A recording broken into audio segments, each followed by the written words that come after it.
Chapter 530. That's not entirely true.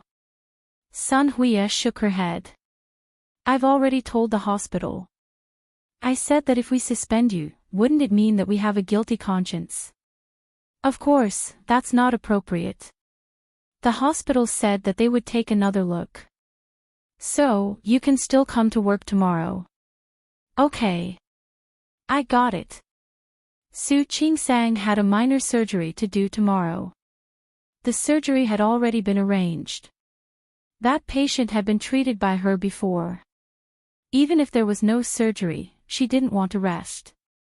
Qingsang, you've indeed been wronged in this matter, but don't worry.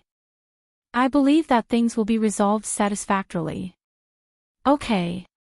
I know. Su Qingsang hung up the phone. Thinking of Sun Huya's protection of her, she felt a little touched. Speaking of which, she hadn't been working in Rong City for long, but Sun Huya and the other colleagues in the department had all taken care of her. If possible, she didn't want to leave the first hospital. She started the car again and left the villa. The road ahead was a villa area that had been developed a long time ago, so there weren't many people at night. The Huo family's old house was a little further away from here. It was in another direction, and the city was in the opposite direction. Su Qingsang turned a corner in front of her. Just as she was about to drive onto the main road, a figure suddenly rushed out from the side road. It was called a small road, but it was actually an aisle between two villa areas. Su Qingsang was shocked and immediately stepped on the brakes. At this moment, the person also put his hands on the headlights in front of her car. She didn't drive fast, so she didn't touch the person. Before she could react, the figure had already quickly circled to the other side of the car and got into the car. Drive. Su Qingsang's eyes widened as she looked at the familiar facial features in the darkness. She subconsciously stepped on the accelerator. Through the rearview mirror, she could see a few more figures rushing out from the small road behind her.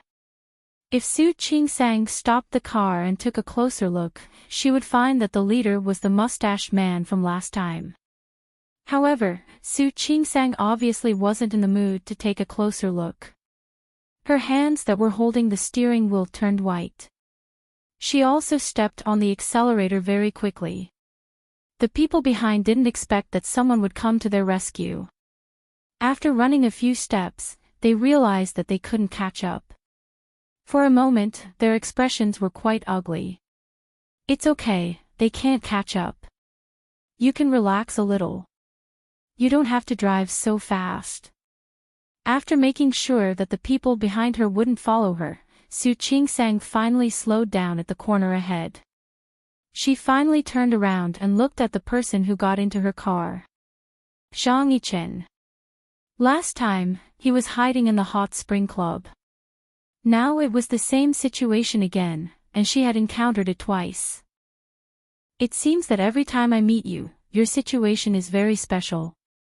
When Zhang Yichen put his hands on the headlights to avoid being hit by the car, he didn't see it clearly because of the reflection.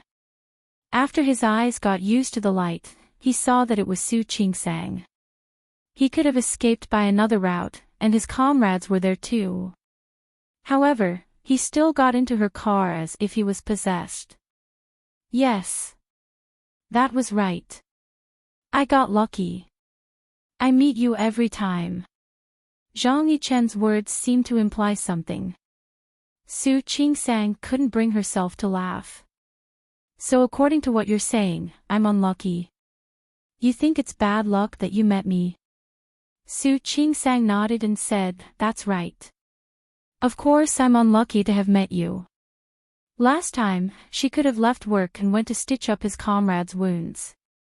Last time, she was enjoying the hot spring, but he suddenly came out. And because he had seen her in her swimsuit, Wu Jinyao had bullied her inside and out. If that wasn't bad luck, what was it? Zhang Yichen didn't say anything. He looked at the road ahead. 2 more crossings and they would reach the main road back to the city. Since it's bad luck that you met me, you can drop me off in front. Su Chingsang blinked her eyes and turned to look at him. Uncle, are you angry? I'm just kidding. Even if she really felt that she was unlucky, she shouldn't have said it so directly. Zhang Yichen didn't say anything. He obviously didn't look happy. Su Chingsang felt very uncomfortable. The atmosphere made her feel a little awkward. Uncle, where are you going? Why don't I give you a ride? Since she was already in the car, Su Chingsang didn't mind being a good person to the end. Zhang Yichen thought about his original plan, to get the things and meet up with his comrades. But now, he got in her car. It's so late. Why are you here alone? Are you here to see Uncle? No. Su Chingsang thought about the reason why she came here, but she didn't know how to explain it to Zhang Yichen. My mother bought me a house here. I left some things here, so I came to get them. Zhang Yichen didn't ask what they were. He looked at the time and said, So you haven't eaten yet? Yes. I was going to go home and eat with Hu Jinyao. Su Chingsang looked at Zhang Yichen and said politely, Uncle, have you eaten yet? No. Su Chingsang blinked her eyes. For the first time, she wondered if all soldiers were so honest and straightforward. Well, if you don't mind, why don't we go home and eat together? Hu Jinyao is home anyway. If Hu Jinyao wasn't home, she wouldn't have dared to bring him home. Even though she knew that he was Hu Jinyao's uncle. She only asked out of politeness. If it were someone else, he might have said no. Okay. Zhang Yichen answered without hesitation. Su Chingsang felt that this man really didn't know how to be polite. She just asked casually because he was a relative, but he took it seriously. Ms. Yu usually made 4 dishes and 1 soup. The portion wasn't very big. Hu Jinyao ate a lot. Should she make some noodles later? She had already begun to think that since she had invited the guest to her house, she should treat him well. She was driving now, so she didn't have time to call Hu Jinyao. Su Chingsang brought him home directly. While waiting for Su Chingsang at home, Hu Jinyao didn't stop. He kept making phone calls and arranging some things. He also investigated some things. He hoped that he wasn't overthinking things. He felt that this whole thing was very similar to what happened in Lin City. Why did it seem like it was premeditated and targeted at Su Chingsang? Of course, it was also possible that it wasn't premeditated. It was just that she met a very shameless couple who deliberately wanted to blackmail her. Either way, for Su Chingsang, who had just arrived in Rome City and entered the first hospital, it wasn't a good thing. After arranging everything, he felt that there shouldn't be anything left out. Hu Jinyao began to think again. If it was premeditated, then who would do such a thing? When he heard the door open, Hu Jinyao stood up from the sofa. Honey, you're back. Uncle. Hu Jinyao looked at Su Chingsang and then at Zhang Yichen. He couldn't connect the two of them together. He looked back and forth between the two of them, then finally returned his eyes to Su Chingsang. Honey. When Zhang Yichen saw Hu Jinyao, he took a step forward and said, Jinyao. Uncle. I just wanted to come and see you, but I ran into Chingsang, so we came up together. Zhang Yichen knew about Hu Jinyao. Not only did he know, but he had also been here before and even lived here. Now that he put it that way, it made sense. Zhang Yichen explained the situation before Su Chingsang opened her mouth. Su Chingsang glanced at him. She thought that he was probably on a secret mission and couldn't explain it clearly, so she didn't bother to correct him. She put down the car key and changed her shoes. Su Chingsang greeted Zhang Yichen like the hostess of the house. Jinyao, Uncle hasn't eaten yet. I'll go heat up the food. Sit with Uncle for a while. Okay. Hu Jinyao looked at Su Chingsang. He wanted to ask her about the hospital, but since Zhang Yichen was here, it wasn't appropriate. Su Qingsang went into the kitchen and quickly came out. She poured 2 glasses of juice. Uncle, have some juice first. The food will be ready soon. Thank you. Zhang Yichen sat down on the sofa and watched Su Qingsang go into the kitchen again. Hua Jinyao sat down next to him. Why did you come to see me? You've been in Rome City a lot these past few months, haven't you? I have something to do. Zhang Yichen's voice was calm. He didn't want to explain further. Hua Jinyao didn't need him to explain. Just pay attention to your own safety. Hua Jinyao thought of what Su Qingsang said last time. Qingsang said that she ran into you last time, and the situation was very dangerous. I know you don't listen to Grandaunt, not to mention me. But you should be careful.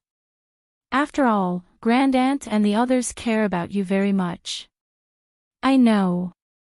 Zhang Yichen didn't expect Su Qingsang to tell Hua Jinyao about that. He was surprised for a moment, but also felt that it was reasonable. Su Qingsang and Hua Jinyao seemed to be quite close to each other. There shouldn't be any secrets between them, right? Su Qingsang only heated up the food. It didn't take much time. Jinyao, uncle, it's time to eat. She was afraid that there wasn't enough rice, so she cooked some noodles. Do you want rice or noodles? Noodles. My wife cooked it. Of course I have to do it for her. There were outsiders here. Su Qingsang glanced at him. Before she asked Zhang Yichen what he wanted to eat, he said, I'll eat noodles too. Su Qingsang didn't think much of it.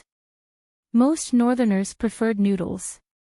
Hua Jinyao watched Su Qingsang fill a bowl with noodles and put it in Zhang Yichen's hand. He said proudly, you got lucky today.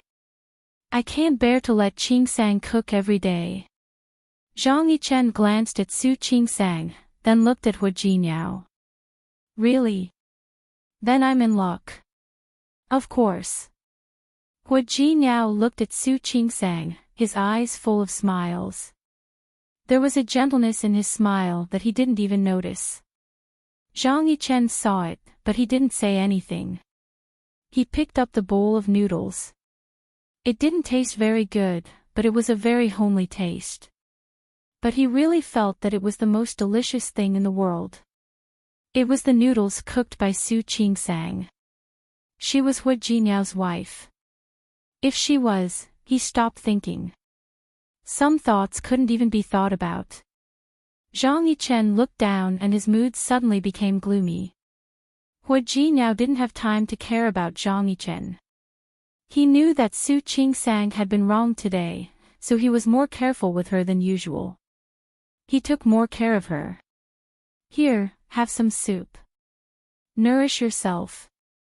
You must be tired these days, right? You've been flying around. Here, have a piece of fish to replenish your energy. And this. Ms. Yu's braised prawns are delicious today. Here, I'll help you peel them. As he spoke, he began to peel the prawns for her. Hua Jinyao. Su Qingsang couldn't help but look at Zhang Yichen. Her uncle was still here. What was he doing? It's okay. Hua Jinyao put another piece of beef in her bowl. Uncle, you're one of us. Zhang Yichen tightened his grip on the bowl and sounded a little uncomfortable. You two are so loving. Of course. Hua Jinyao blinked as he spoke. Speaking of which, uncle, you should find one as well. Look at me. I'm so happy. Zhang Yichen looked at Hua Jinyao and Su Qingsang sitting together. He put some food in her bowl. She filled it for him. They were a handsome man and a beautiful woman. Hua Jinyao's face was full of love, while Su Qingsang's eyes were full of shyness. The two of them sat there like a perfect couple. Her eyes dimmed a little. Not everyone can be as lucky as you. That's true. Hua Jinyao nodded and put his big hand on Su Qingsang's shoulder. I think I'm very lucky too. Right, wife? Su Qingsang's anger at the hospital in the afternoon had almost dissipated. She glanced at Hua Jinyao and signaled him to stop. Hua Jinyao was a man who didn't know when to stop. He leaned over and kissed her on the cheek. Hua Jinyao. His lips were covered in oil. Su Qingsang couldn't help but glare at him. Sorry, I couldn't control myself. Hua Jinyao said that, but he didn't mean that he couldn't control himself at all. While eating, he didn't forget to tell Zhang Yichen about the benefits of having a partner. Uncle, you're a few years older than me. You have to hurry up. You don't have to worry about me. Zhang Yichen suddenly didn't want to continue this topic. He interrupted Hua Jinyao. Hua Jinyao knew that he always had his own ideas. Normally, he would have said it, but today, he was in the mood. Uncle, I really don't want to say this, but this is the benefit of being married. Only a married person would be able to tell. Not to mention other things, it's so comfortable to sleep with my wife in my arms on such a cold day. Hua Jinyao. He was getting more and more ridiculous. Su Qingsang glared at him. She looked a little embarrassed. Fortunately, Zhang Yichen didn't react. Otherwise, it would be very embarrassing. Isn't there a heater? Zhang Yichen had already eaten most of the noodles. Hua Jinyao didn't know what to say. Forget it. I won't rush you. Let Great Aunt worry about your affairs. Maybe when my son is crawling on the floor, you'll still be single. Hua Jinyao. Su Qingsang glared at him again. Hua Jinyao smiled at her and said, It's okay. Wife. Uncle is one of us. He won't be angry. Right? Uncle. Yes. Zhang Yichen nodded slightly and didn't say anything else. After dinner, he went back to the living room with Zhang Yichen. Su Qingsang went to clean up the dishes. Although the noodles were cooked, the two men had a big appetite and the food was finished. Su Qingsang didn't expect Zhang Yichen to be so careless. There was still some food left, but he finished it. It was good that he didn't waste food. After cleaning up, she found that Zhang Yichen was still there. She couldn't help but look at Hua Jinyao. Uncle said he was going to stay in a hotel. It's so late, so I suggested that he stay here for the night. There are empty rooms anyway. What do you think, wife? It's so late. We don't need to stay in a hotel. Su Qingsang nodded and said, I'll go get some toiletries. She went to get them while she was talking. There was a special storage room for these things. When she came out, Zhang Yichen was already in the guest room. Hua Jinyao offered to help him with the quilt, but he refused. He was from the army, so he was much faster than Hua Jinyao and the others when it came to housework. It was done in a few seconds. Su Qingsang watched as Zhang Yichen quickly put the quilt back on. Not only that, but he also folded a piece of tofu. Uncle is good, isn't he? Hua Jinyao gave a thumbs up and said, Mrs. Qin, do you think this tofu is flat? Yes. He is good. Su Qingsang didn't mean anything else when she said that. She was just echoing Hua Jinyao's words. I can do it too. I can fold it for you when I get back to my room. Hua Jinyao immediately realized that he was jealous. He put his arms around Su Qingsang's waist, looking like a child asking for candy. Su Qingsang didn't want to talk to him anymore. He was so childish, and his uncle was here. He wasn't afraid of being laughed at. Wife, you don't believe me. Hua Jinyao didn't get the praise he expected, so he pulled Su Qingsang's arm. I believe you. I believe you, okay. Su Qingsang's tone was coaxing. Hua Jinyao couldn't stand her perfunctory attitude. Why don't you praise me then? For a moment, Su Qingsang felt that Zhang Yichen seemed to be holding back something. But he held back. Su Qingsang looked at Hua Jinyao. Look, he was about to laugh at him. Okay, let's go back to our room. No, you haven't praised me yet. Hua Jinyao hugged her and insisted on a compliment. Zhang Yichen's face darkened even more. Su Qingsang glared at Hua Jinyao. I know. You're good too. My husband is the best. Okay. Su Qingsang said it casually, but Hua Jinyao was satisfied. He didn't care that Zhang Yichen was next to him. He leaned over and kissed her. Honey, you're so good. He liked to show off his affection in public, but Su Qingsang didn't like it. Especially when Zhang Yichen was staring at her, she felt more and more uncomfortable. She gently pushed him away and handed the towel and toothbrush to Zhang Yichen. Thank you. Zhang Yichen took it and looked at her face, which had turned a little red because of Hua Jinyao's kiss. Calmly, he looked away. It's getting late. Uncle, go to bed early. I'm going back to my room with Qingsang. Okay. Zhang Yichen nodded and watched Hua Jinyao and Su Qingsang leave the room. He didn't go to bed right after they left. He closed the door and stood at the door, where Su Qingsang had been standing. Zhang Yichen clenched his fists, thinking of Hua Jinyao's love of behavior. His eyes darkened, and all the romantic thoughts were thrown away by him. Chapter 531. Su Qingsang had been a little sad and aggrieved in the afternoon. However, after such a long time, all her emotions were gone. She was only tired now. She wanted to take a shower and sleep so that she could go to work tomorrow. As soon as the door was closed, Hua Jinyao carried her in his arms. Hua Jinyao. Su Qingsang put her hands on his chest. I'm so tired today. I want to sleep. Honey. Hua Jinyao was a little annoyed by her insensitivity. He leaned over and gently bit her lips. I'm not thinking about that right now. Su Qingsang blinked. She really didn't believe Hua Jinyao. This guy was fine during the day. He looked like a human. At night, he was like a wolf. Her mind was full of that thing. Okay, I'm not thinking about that. Can you let me take a shower first? You can take a shower later. Hua Jinyao put his arms around her waist and carried her to the sofa near the balcony. There was no moon today.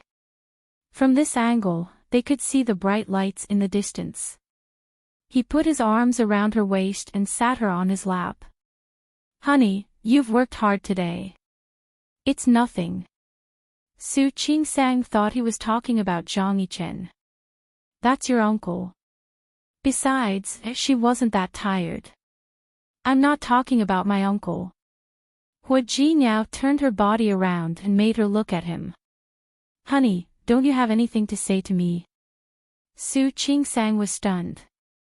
She met his eyes and found that his eyes were full of her. Her heart seemed to be gently scratched by something. That slight touch touched the softest part of her heart. Hua Jinyao. She just stared at him blankly, unable to react for a long time. Honey. Hua Jinyao kissed her on the lips. Don't you really have anything to say to me? Su Qingsang knew that he knew everything. However, she didn't want to trouble herself with this. She believed that she could handle it well. I just want to take a shower now. Is that okay? Don't you want to explain why you came back so late today? Su Qingsang knew that she couldn't lie to him about anything, and she didn't intend to. Something did happen, but I think I'll take care of it. Hua Jinyao's eyes were as dark as ink, and Su Qingsang's reflection could be seen in his eyes. Honey, I know you are very strong, and I also know that you can handle it well. But I hope you can rely on me more. Rely on me and let me handle it. What do you think? You'll handle it. How should we deal with it? Su Qingsang thought of Li Hong's words. Then, you can tell me about it first. I'll listen to what's going on before I decide how to deal with it. Su Qingsang lowered her head. Thinking of Li Hong, she didn't know what to say. Hua Jinyao didn't rush her. He just quietly wrapped his arms around her waist. His chin rested against the top of her hair and he caressed it gently. This was an extremely intimate posture that the two of them had formed.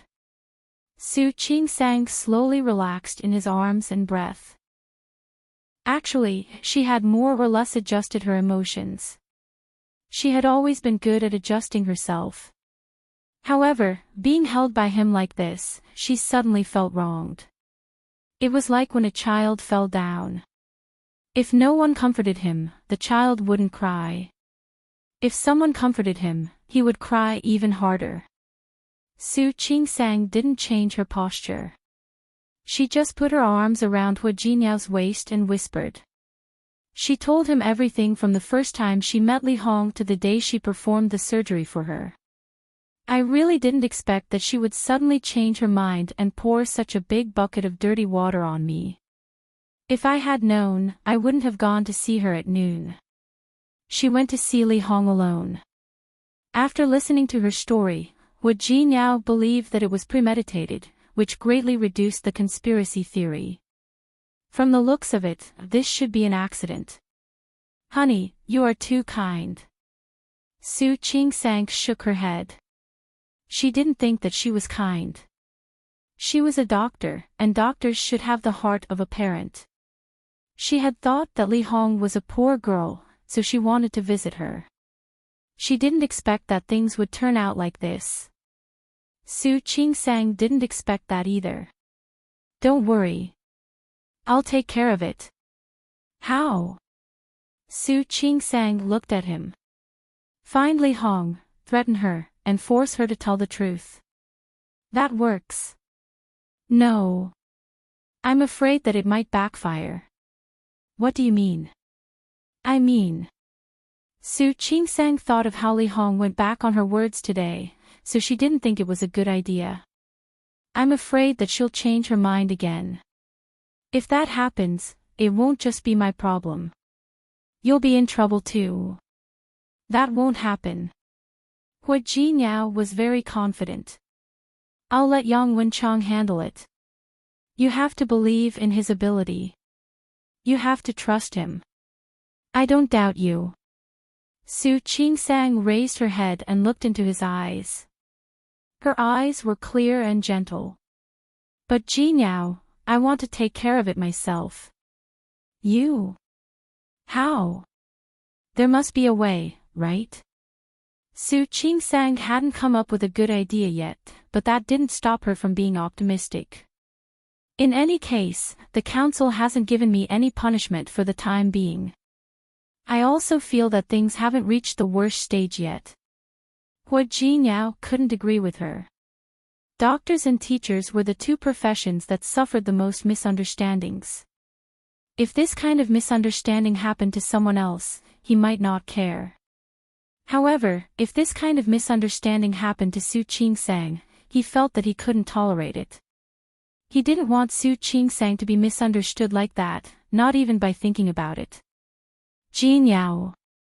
Su Qingsang gently put her arms around his waist. Thank you. But I really don't mind.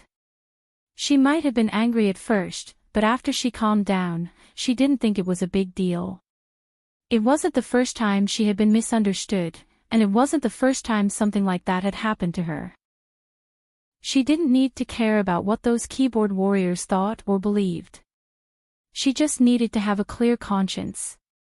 She just needed the people she cared about, the people who loved her, to believe her. As for the others, she really didn't need to care about them. Hua Jinyao's phone rang. It was Yang Wenchang. He told Hua Jinyao that he and the people from the Public Relations Department had worked hard for the past few hours and finally removed the trending topic. The related Weibo posts had been deleted as well. The reason for deleting it was simple. False content had to be deleted. See, it's solved, right? Hua Jinyao showed her the Weibo page. All the news related to Su Qingsang, the so-called quack doctor, was gone. Su Qingsang didn't expect Hua Jinyao to act so quickly. He must have known about it a long time ago. The tip of her nose was red, a little sore, and a little hot. Jinyao. Did I tell you to believe me? Of course, it wasn't completely solved. Most importantly, Li Hong was the root of the problem. As long as she didn't cause any more trouble, there wouldn't be any more serious problems. Su Qingsang didn't say anything. In fact, she had always believed him. All right. Seeing that she was so touched that she was about to cry, Hua Jinyao couldn't help but laugh. He reached out and pinched her cheek. Didn't I tell you? Leave everything to me. See, it's simple, right? It was indeed simple. Su Qingsang nodded, and a smile suddenly appeared on her face. Actually, these Weibo posts and trending topics. I don't mind. All I want is for you to believe me. As long as he was willing to believe her and stand behind her, she would be satisfied. Silly wife. Hua Jinyao kissed her on the lips. Of course I believe you. You're my wife. Su Qingsang smiled and rubbed her face against Hua Jinyao's chest. Hua Jinyao. Thank you. With him by her side, even if he couldn't do anything for her, she felt at ease.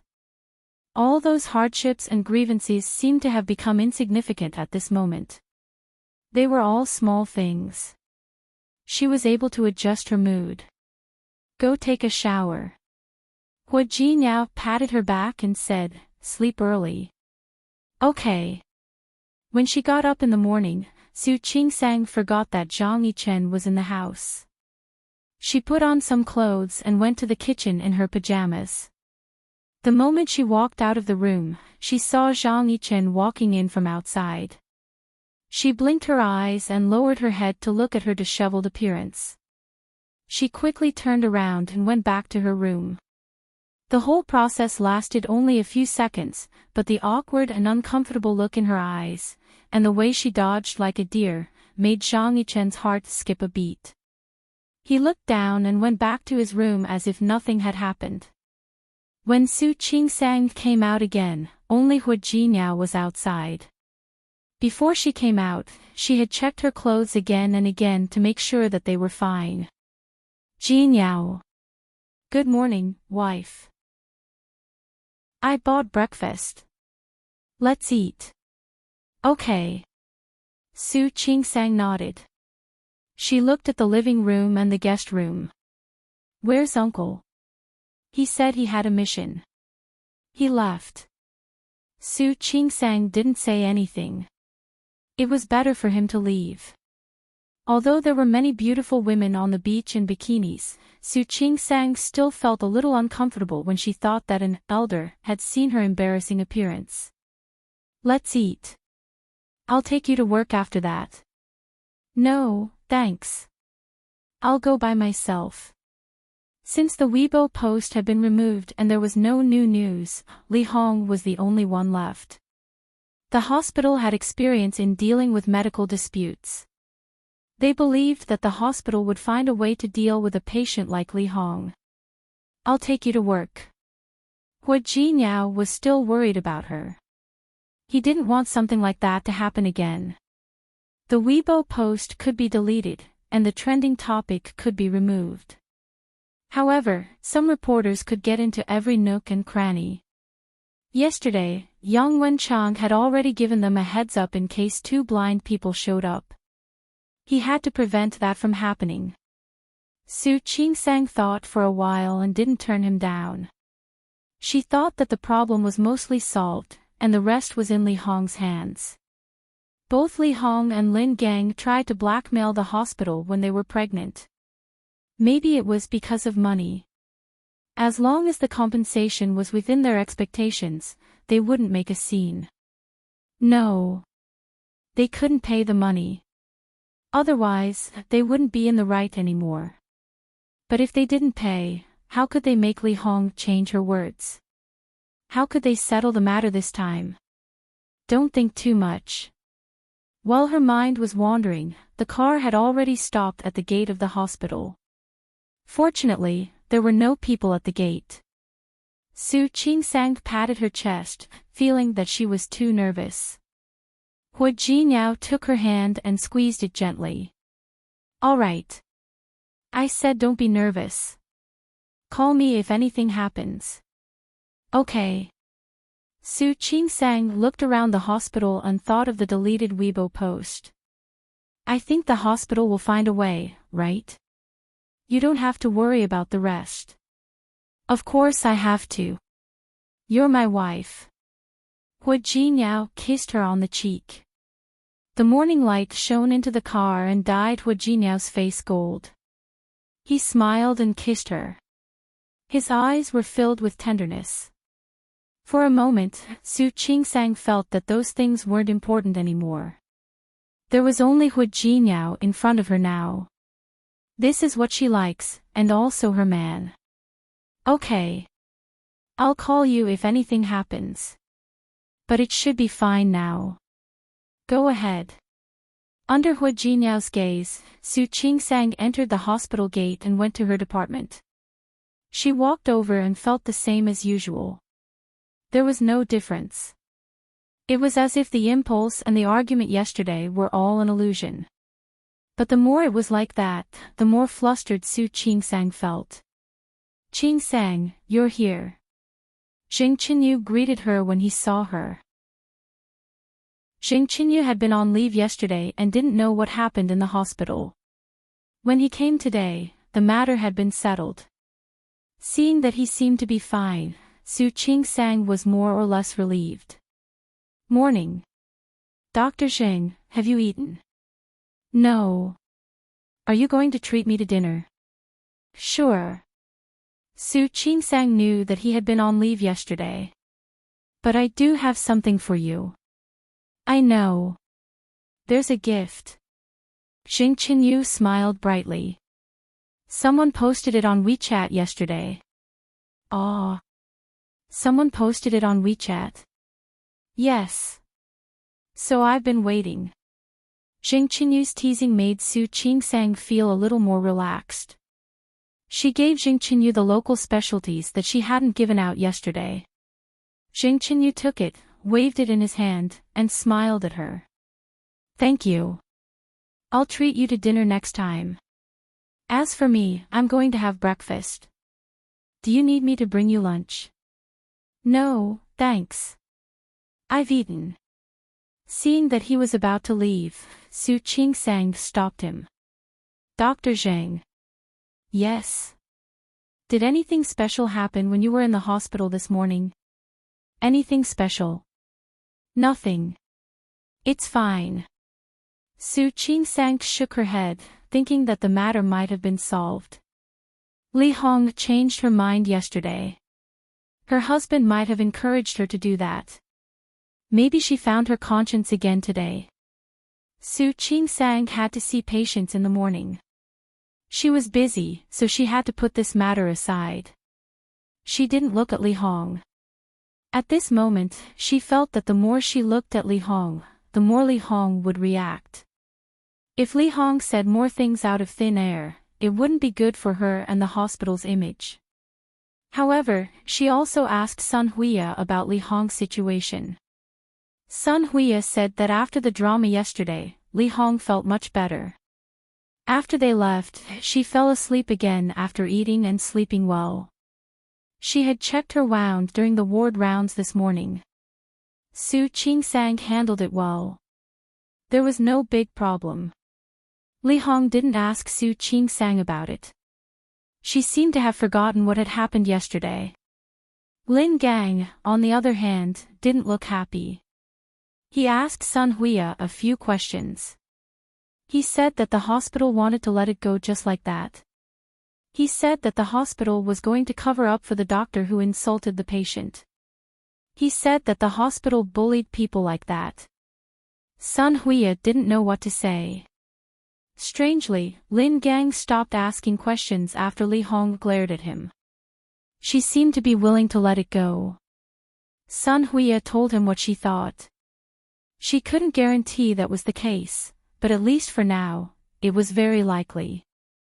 No matter what, as long as they don't make a scene and don't pressure the hospital, we won't be in a difficult position. We won't be in such a difficult position. I know. Su Qingsang nodded. As long as Li Hong didn't go back on her word and didn't change her mind, it would be the best result. Sun Huya patted Su Qingsang's shoulder before she left. Qingsang, no matter what, things are under control now. You can relax and do your job well. Su Qingsang nodded. Thank you, Director Sunday. Since the hospital had made their attitude clear, Su Qingsang didn't want to ask any more questions. She had an operation to perform in the afternoon. It was a minor operation, but she still needed time to prepare. She immersed herself in the operation. As a result, he did not notice the changes that had taken place in the outside world in such a short period of time. The afternoon passed just like that. When Su Qingsang came out of the operating room, it was almost time to get off work. She told the patient what to pay attention to and went back to her office. There were still 15 minutes before she got off work. Su Qingsang planned to change her clothes and check Weibo again. However, it didn't open. She was stunned and tried again, but still couldn't open it. Su Qingsang had a bad feeling about this. Somehow, she didn't want to give up. She kept trying and refreshing again and again. Finally, she could open Weibo. Someone knocked on her office door. The person who came in was Li Meilin. She looked anxious and nervous at the moment. Meeting Su Qingsang's eyes, she had to calm down a few times to calm her breathing. Dr. Su, something bad happened. Su Qingsang's heart skipped a beat. She squeezed her phone and looked at Li Meilin. What's wrong? Look at Weibo. Li Meilin saw the phone in Su Qingsang's hand and said in a low voice, Look. You'll know when you see it. Chapter 532. Su Qingsang didn't notice Li Meilin's gaze. She could clearly hear her own heartbeat. She looked down at the Weibo page she had just opened and clicked on the local trending topic. Different from the content that had already been deleted in the morning, this time, almost all the local trending topics were about her. Or, it was news related to her. For example, Hu Jinyao and Tianyu Group. These keywords didn't appear on Weibo, but the article was very suggestive. Why does a doctor who insults a patient still work in a hospital? When medical ethics become empty talk, how can we trust you, doctor? The background of the doctor who insulted a patient. She is the wife of the CEO of a large corporation. The related Weibo posts of the doctor who insulted a patient were all deleted overnight. What's the reason? Hashtag the doctor who insulted a patient. Hashtag this topic was pushed to the top of the local trending topics. Not only that, but all the topics related to this topic were pushed to the top. For example, hashtag the doctor who insulted a pregnant woman caused her incision to split. Hashtag the doctor who insulted a pregnant woman to save a patient. Shouldn't he save everyone? Hashtag the loss of medical ethics. The doctor-patient relationship becomes more tense. Hashtag the doctor insulted a pregnant woman and caused her depression. Almost all of these trending topics had the same topic. There was also a Weibo post that explained the ins and outs of the matter quite clearly. For example, Su Qingsang treated the pregnant woman who tried to blackmail the hospital, and then there were photos of the pregnant woman. Then there were photos and videos of Su Qingsang in the hospital that day. There were photos and videos of Li Hong in the hospital. That day, Li Hong complained in the ward with a pale face. Finally, the camera turned and showed Su Qingsang's side profile. The video had hundreds of thousands of views and reposts. This popularity was similar to that of a celebrity who cheated on her and fell down on the red carpet. Su Qingsang looked at the top 10 local trending topics. 8 of them were related to #the doctor who insulted a patient. These topics were all directed at her.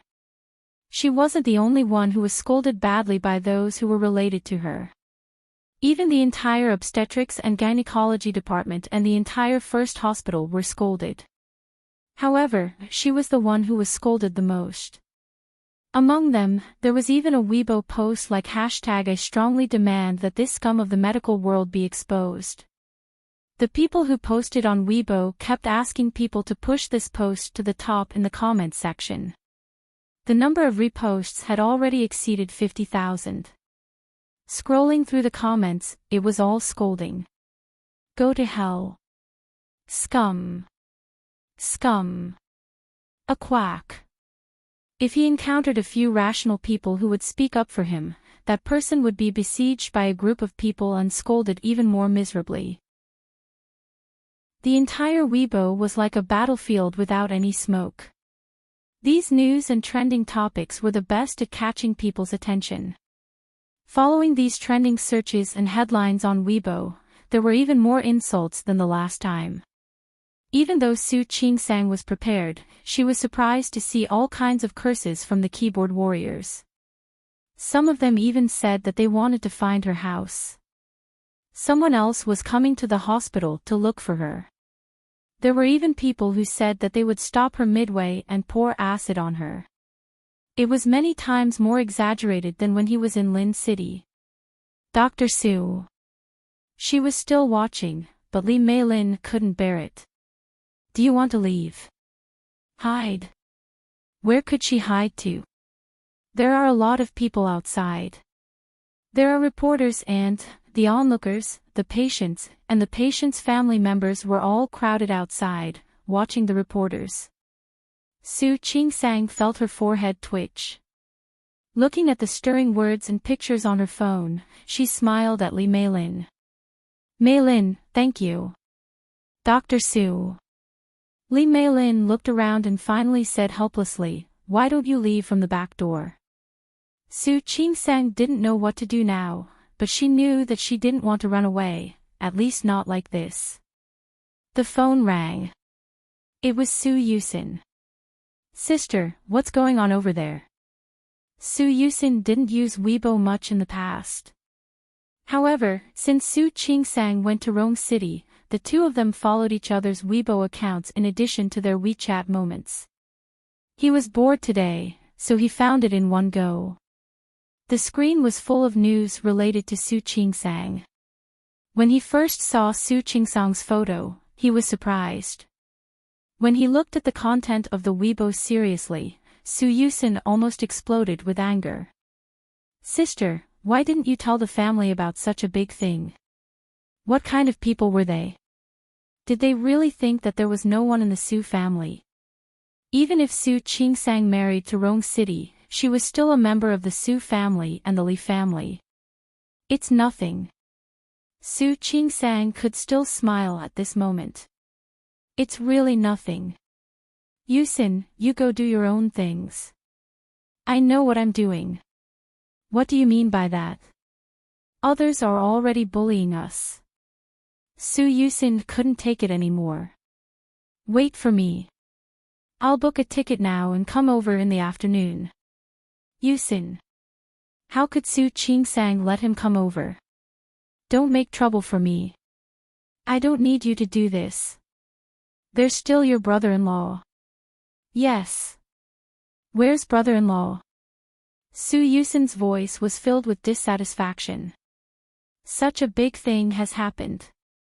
I don't believe he doesn't know, right? He knows. He also asked someone to delete his Weibo post yesterday. However, he didn't expect that the more he deleted it, the worse it got. Those people, seeing that the previous Weibo post was deleted, became even more lively. Everyone seemed to be on steroids. Many of those Weibo posts were related to Tianyu Group. Some Weibo posts dug out her identity. The only thing missing was the name of her husband. But this morning, she and Hua Jiniao had been photographed in the car. A small part of Hua Jiniao's face was blocked by her, but if someone paid attention, they would still be able to recognize him. Under the Weibo posts that scolded her, some said that they were rich and heartless, and that they used their power to bully others. Even the things that had happened to her in Lin City were exposed. Zhang Mei, who jumped off a building, Lu Xiangyu, who was abused. And Li Rongrong's matter. She could go through her previous Weibo posts and know that she was wronged and innocent. But now, from these people's mouths, those things were all related to her. Why could she still be a doctor? It was because of the power of a certain group. Which group was this? There was no need to point it out. Everyone could guess. This also made the scolding worse. Many people in Rong City said that she had harmed too many people in Lin City, so she came to Rong City to practice medicine. More people said that they wanted Su Qingsang to go back to Lin City. Since her medical skills and ethics were not good, she shouldn't come out and make a fool of herself. With so many messages, any one of them was enough to make Su Yusin explode with anger. Sister, he deleted it. What am I looking at now? Well, even if you don't let me come to Rong City, I will let our mother come. Su Yusin. Su Qingsang felt a headache coming on. Can you stop making trouble for me? Trust me. Your brother-in-law and I will take care of this matter. But, Mom doesn't use Weibo. She is busy with company affairs. Plus, what happened to Dad made her so unhappy. Do you want Mom to worry about you? Su Yusin didn't say anything. But it felt so bad for his family to be bullied like this. Sister, can you not stay in Rong City? You go home. You go back to Lin City. Anyway, you are familiar with Lin City.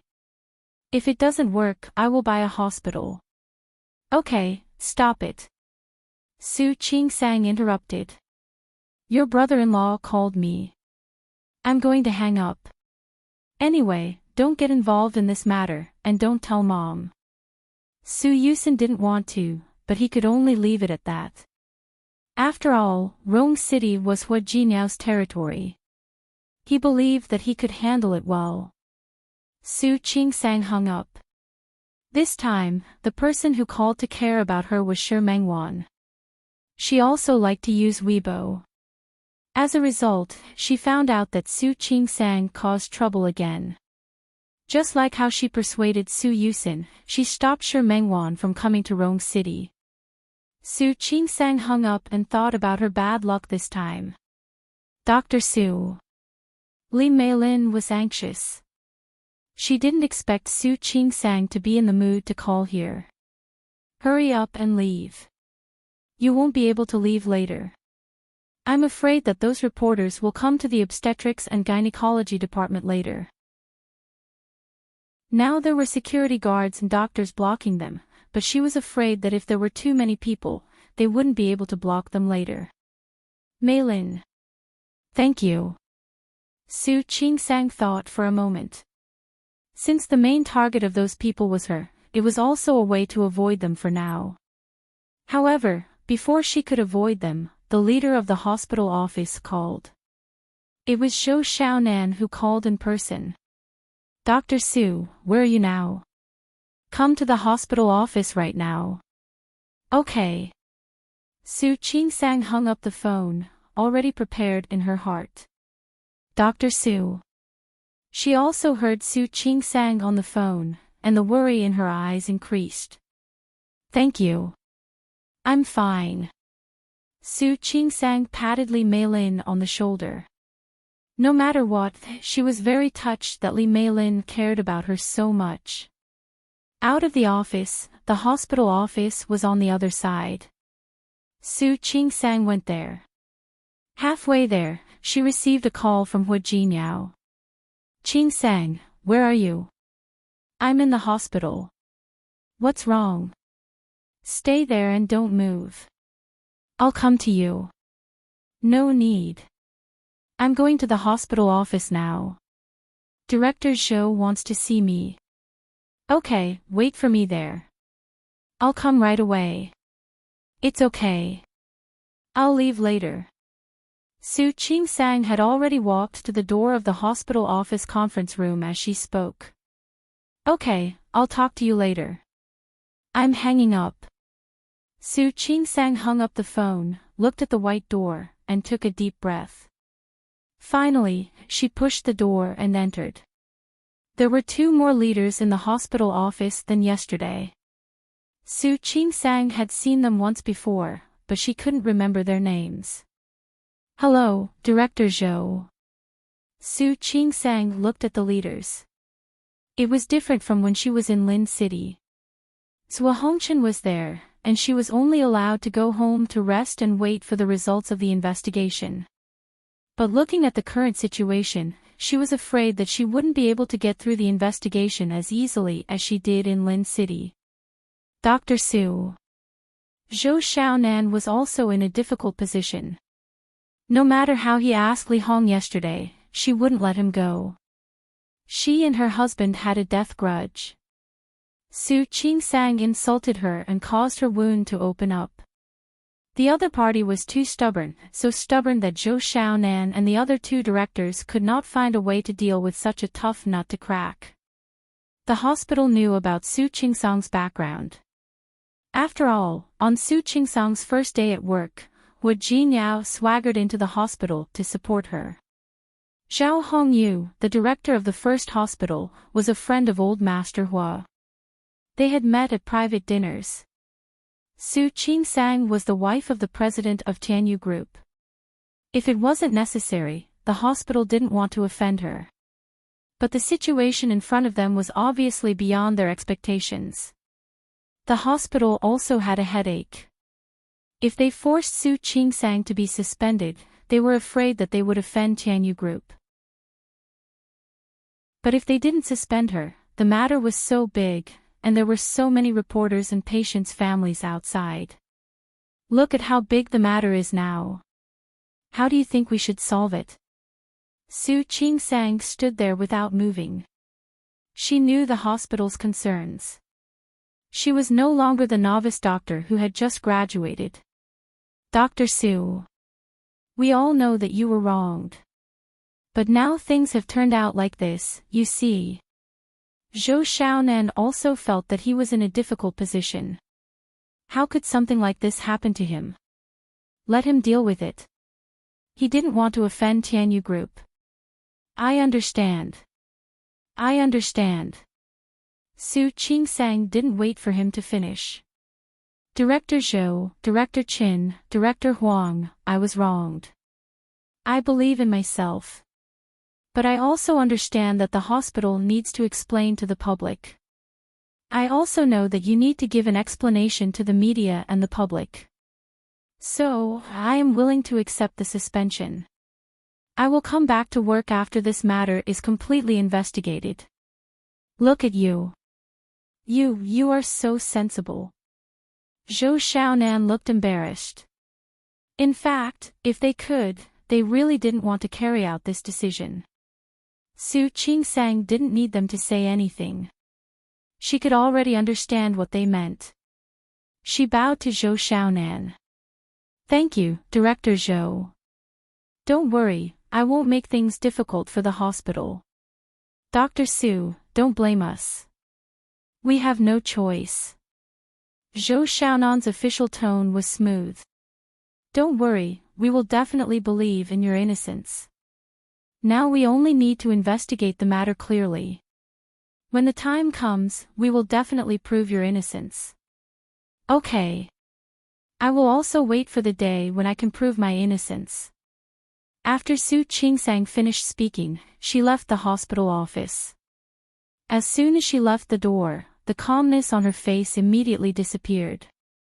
She had been prepared for the possibility of suspension, but when the punishment really came, she still felt very uncomfortable.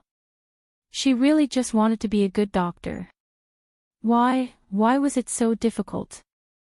Su Qingsang walked towards the obstetrics and gynecology department's office. The suspension made her a little distracted. For a moment, she forgot what Li Meilin had just said. Before she could get to her office, she was blocked in the hallway by someone. Needless to say, the person was Li Hong's husband, Lin Gang. He was surrounded by many people who seemed to be from various media outlets. Some of them were holding microphones, some were holding recording pens, and some were holding cameras. It's her. Seeing Su Qingsang, Lin Gang's eyes almost popped out.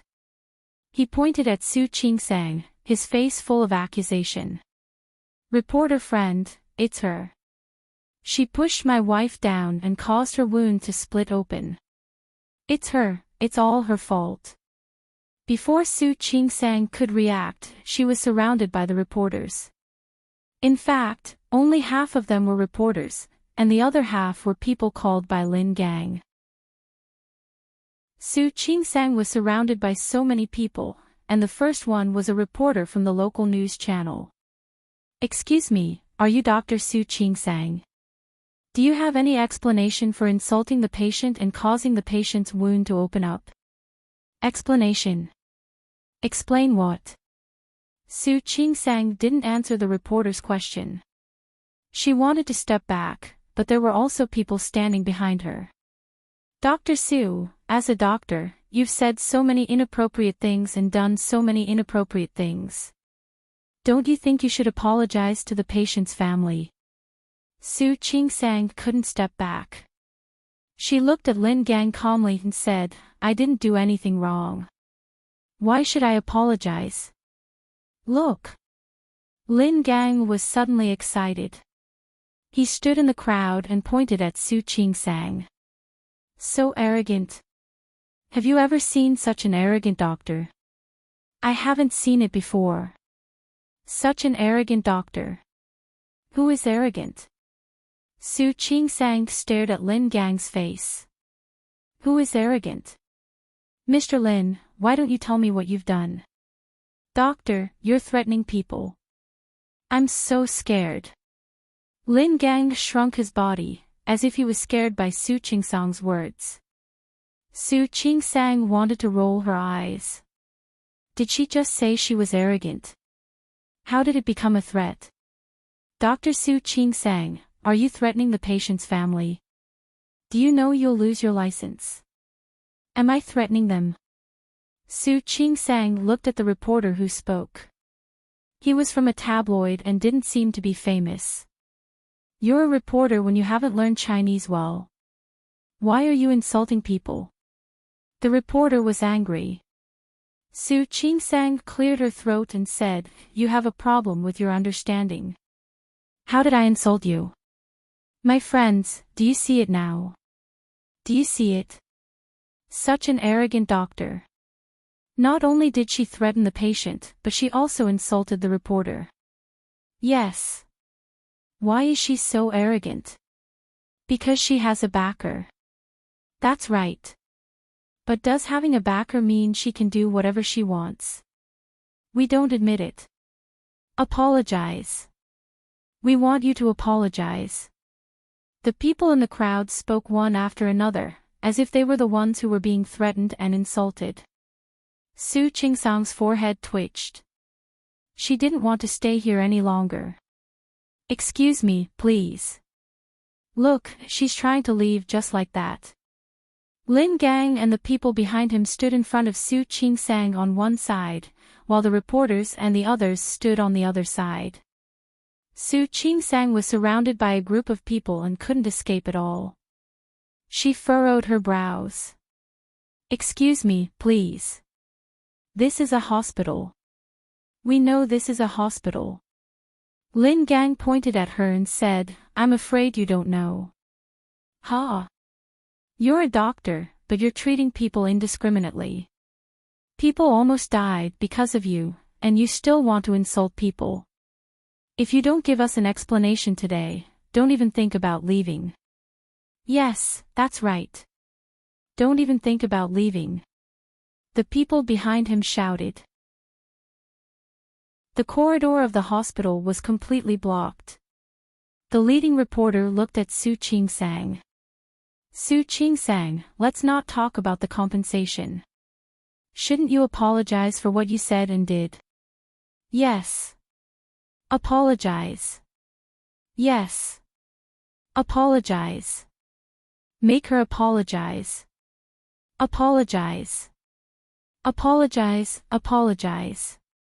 Not only the reporters, but the patients' families behind them also shouted. Dozens of people shouted at the same time, asking Su Qing-sang to apologize.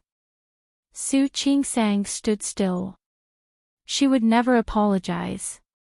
If she apologized, then what she didn't do would become her fault. How could she allow things to become like that? However, the situation was too chaotic, and it was not good for her. She didn't know if the security guards and other people in the hospital were blocked by someone. No one came up at the moment. Su Qing-sang took a deep breath and tried to calm herself down. She didn't look at the reporters, the families of the patients, or the onlookers. Instead of retreating, she took a step forward and stood in front of Lin Gang. You said that I insulted your wife and caused her wound to open up. Yes. Lin Gang was quite confident. What? You don't want to admit it. Let me tell you, I don't only want you to apologize in person. I also want you to compensate for my wife's loss. Su Qing-sang wasn't stupid. She understood what he was saying. To put it bluntly, Lin Gang just wanted money. Oh. Then how much money do you think is appropriate? Su Qing-sang didn't miss the flash of joy in Lin Gang's eyes. She was waiting for him to make another move. Suddenly, someone pulled Lin Gang's arm hard from behind. Lin Gang seemed to wake up at once. Who wants your money? I don't want your money. I just said that I want you to compensate for my wife's loss. After all, the person who is being hurt because of your actions is my wife. As for us, we have the right to ask you to apologize, don't we? Don't we? He didn't fall into the trap. Su Qing-sang glanced at him and then at the person who had pulled Lin Gang's arm. Lin Gang might have done it for money, but what about the others? Why should I apologize for what I didn't do?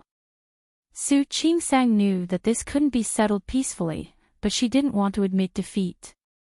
Mr. Lin, I'll say it again. I won't apologize. I didn't do anything wrong.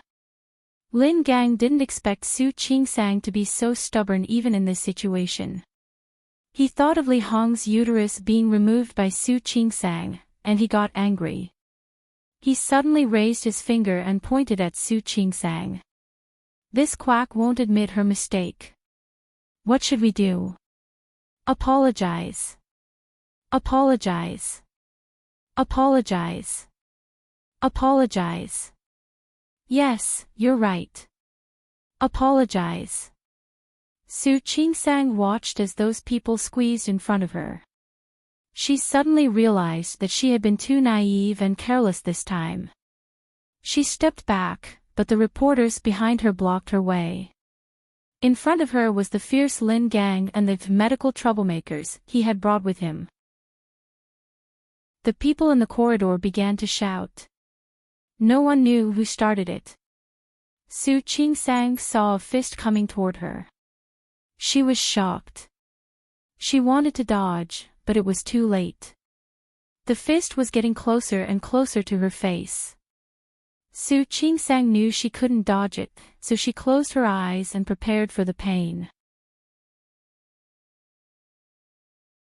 Chapter 533. Su Qing-sang closed her eyes so that she could hear the noises around her more clearly. Footsteps, noises, and the slight sound of the wind. She could even feel the wind brought by the other party's fist as it swung towards her. Stop. With a cold rebuke, someone tugged at her body. The next second, she fell into a warm and firm embrace.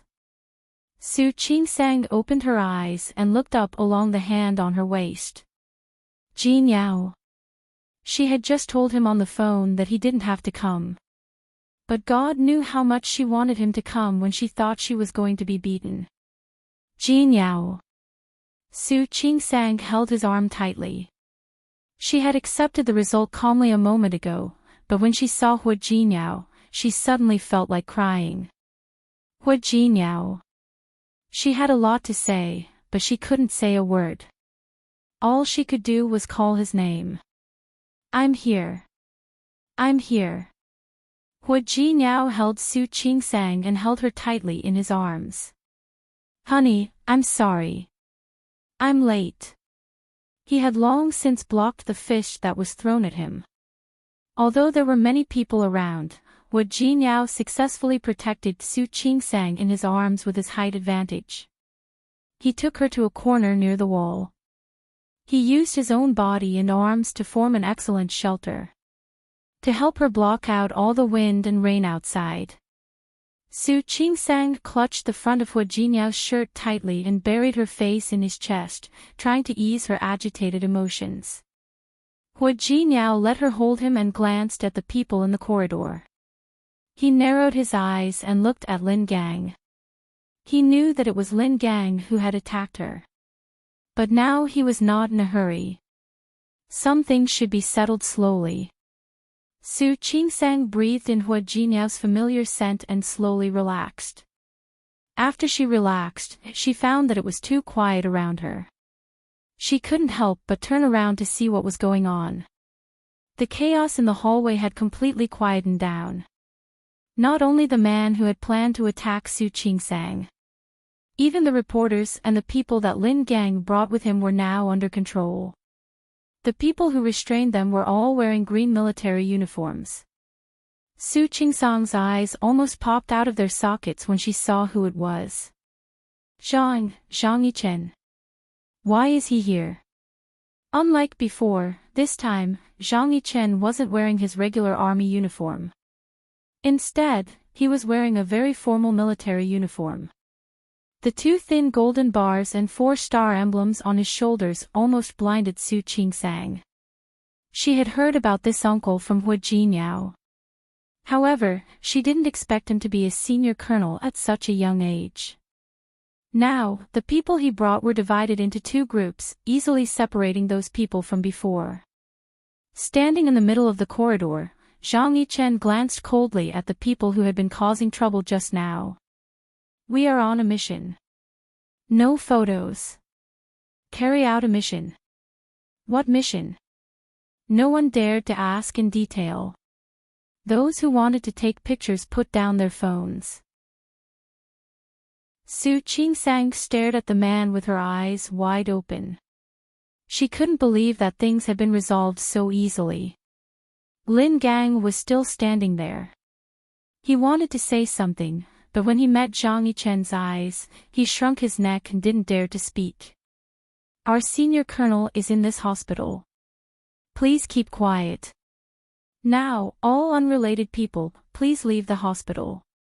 Thank you for your cooperation. It was polite, but also rude. The reporters and the troublemakers looked at each other, speechless. In the end, they all left with their heads lowered. Lin Gang didn't want to leave. He still wanted to cause trouble. However, he knew that he couldn't take advantage of Su Qingsang now. He glared at Su Qingsang. The look in his eyes showed that he wouldn't give up easily. Su Qingsang subconsciously leaned against Hu Jinyao. She never thought that she would provoke such a troublesome person. It's okay. Hu Jinyao put an arm around her shoulder and whispered in her ear, leave it to me. I'll help you. Su Qingsang raised her head to look at him. She couldn't hide the worry in her eyes. Hu Jinyao. She didn't want to drag him into this. She had already gotten him into trouble. Don't worry, honey. Hu Jinyao kissed her forehead. Trust me. I have a solution. Su Qingsang pressed her lips into a straight line. Shameless people like Li Hong and Lin Gang could go back on their word even if they made a promise. What could Hu Jingyao do? Honey. You need to learn to trust me more. Hu Jingyao leaned against her ear and said in a very low voice. Su Qingsang looked at him and finally nodded. The crowd in the corridor had already left. What they were doing was quite eye-catching. Zhang Yichen had just asked someone to drive the crowd away. He turned around and saw Su Qingsang and Hu Jingyao hugging each other. They acted as if no one else was around. Zhang Yichen frowned slightly, but only for a second. He took a step forward and walked toward them. Zhang Yichen met up with his subordinates this morning and received an order for a military exercise. The local troops in Rong City were having a military exercise, and he was sent to guide them. He also took his subordinates there to learn from each other. This kind of exercise couldn't be easier for him. At the end of the maneuver, he planned to return to his unit with his most elite team. He didn't know if it was a coincidence or fate. When he passed by the hospital, he saw many troublemakers outside. He wasn't a nosy person, but he was worried about Su Qingsang. Before he came in, he saw Hu Jinyao's car and hurriedly got out of it. When he saw that Su Qingsang was about to be hit, he was already running in her direction. However, he was still a step slower than Hu Jinyao. Or was it because he saw Hu Jinyao appear, so he deliberately let me be a step late? No matter what the reason was, Hu Jinyao stopped the fish that was about to hit Su Qingsang before he did. He breathed a sigh of relief and felt lucky at the same time. Fortunately, she wasn't hurt. Are you okay? These three simple words perfectly hid the concern in the depths of his heart. It sounded like he had to ask because she was Hu Jinyao's wife. I'm fine. Thank you, uncle. Su Qingsang calmed down and realized that she was hugging Hu Jinyao in the corridor of the hospital. She blushed and quickly moved away from Hu Jinyao's arms. It's okay for now. Hu Jinyao held Su Qingsang's hand and called the police. However, they obviously didn't come as fast as Zhang Yichen. Thank you so much for today. Zhang Yichen shook his head and glanced at Su Qingsang. Her face was pale a moment ago, but now, under Hu Jinyao's comfort, her face returned to normal.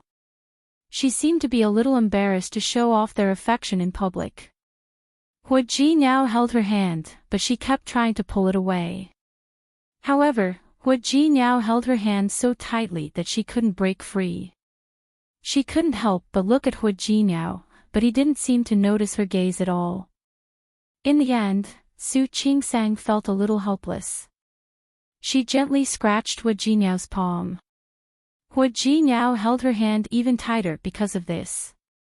The movement between them didn't seem obvious, but it was full of intimacy. Zhang Yichen was a soldier, so his five senses were much more sensitive than ordinary people. He couldn't help but glance at their hands, which were held together. Noticing Zhang Yichen's gaze, Hu Jinyao raised Su Qingsang's hand. Uncle, are you jealous? If you're jealous, go find one. Zhang Yichen pursed his lips and completely ignored Hu Jinyao's words. Su Qingsang glared at Hu Jinyao. This man really knew how to make people feel awkward. Most of the people had left, but there were still doctors and nurses in the corridor. They wanted to come over, but couldn't. At this moment, they all opened up a path, allowing the people behind them to walk this way. After such a long time, people from the hospital administration and director Zhou Xiaonan finally heard the news and rushed over. Zhou Xiaonan walked to Su Qingsang as soon as he arrived. Dr. Su, are you all right? I'm fine. Director Zhou, I'm sorry to have made you worry. Zhou Xiaonan looked Su Qingsang up and down to make sure that she was indeed not injured. Then, he was more or less relieved. I'm glad you're fine. I'm glad you're fine.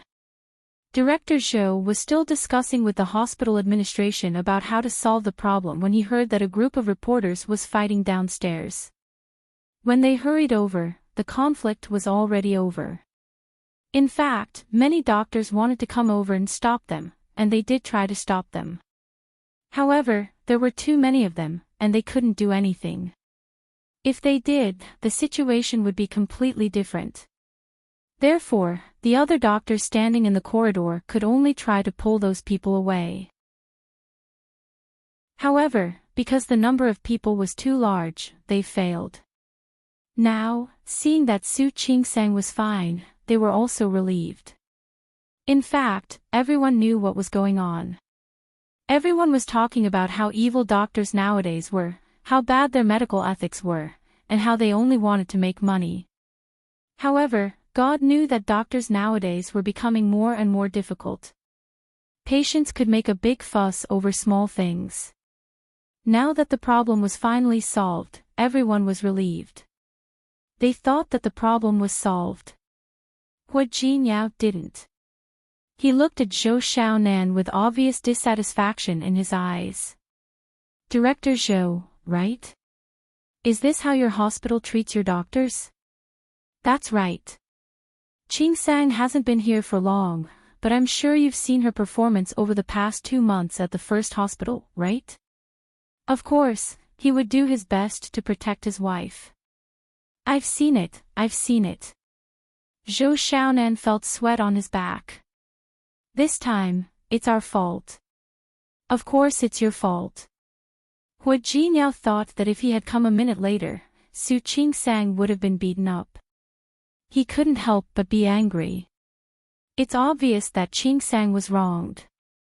Not only did you not help her seek justice and prove her innocence, but you also let those medical troublemakers come to your door and make a scene in the hospital like this. Did you think that firing or suspending Qingsang would solve the problem? Not only was Zhou Xiaonan's back sweating, but sweat was also dripping down from his head. Especially when he saw Zhang Yichen standing next to him, he regretted it even more. They couldn't afford to offend Tianyu Group. Now, there was another immortal who she did not know where he came from. I'm sorry. We will definitely give Dr. Su an explanation for this, but please understand. Because they made a big scene. You know that. Zhou Xiaonan didn't finish his sentence, but Hua Jinyao understood what he meant. They didn't want to punish Su Qingsang, but as long as Lin Gang and Li Hong insisted that Su Qingsang insulted them and caused Li Hong's wound to open, that wouldn't be the end of it.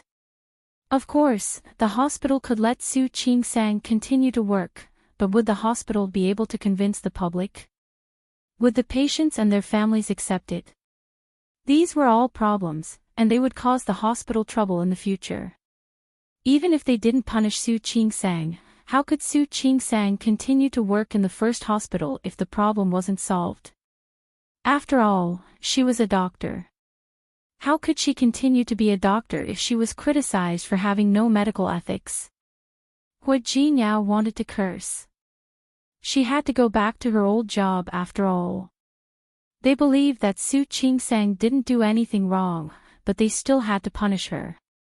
Considering that Su Qingsang still had to work in the first hospital, he didn't go too far. Director Zhou, I understand you, and so does Qingsang. Don't you need to prove the truth to the public? Don't the public want to know the truth? How about this? Give me 3 days. In 3 days, I will prove Su Qingsang's innocence. Thank you, Mr. Hua. Zhou Xiaonan finally relaxed and smiled. Don't worry, as long as the public believes it, we will let Dr. Su come back to work. What he meant was that even if it wasn't the truth, as long as the public believed it, the problem at hand would be solved. Let Dr. Su rest at home for the next 3 days. Okay. Hua Jinyao nodded. I hope you can understand that Qingsang was wronged. Of course. Of course. Zhou Xiaonan looked at Su Qingsang as he spoke. Dr. Su. You have a good rest at home. You can come back to work after these 3 days. He didn't say how the problem would be solved. The hospital also had a headache. In the past, when there was a medical dispute, they had to give a sum of money to settle it. But this time, if they really gave money, it would give the public the truth. They weren't stupid, and they didn't want that to happen. Thank you, Director Zhou. Su Qingsang was actually quite grateful to them.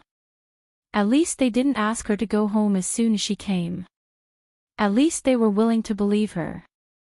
Zhou Xiaonan wiped the non-existent sweat on his forehead, knowing that they didn't handle it well this time.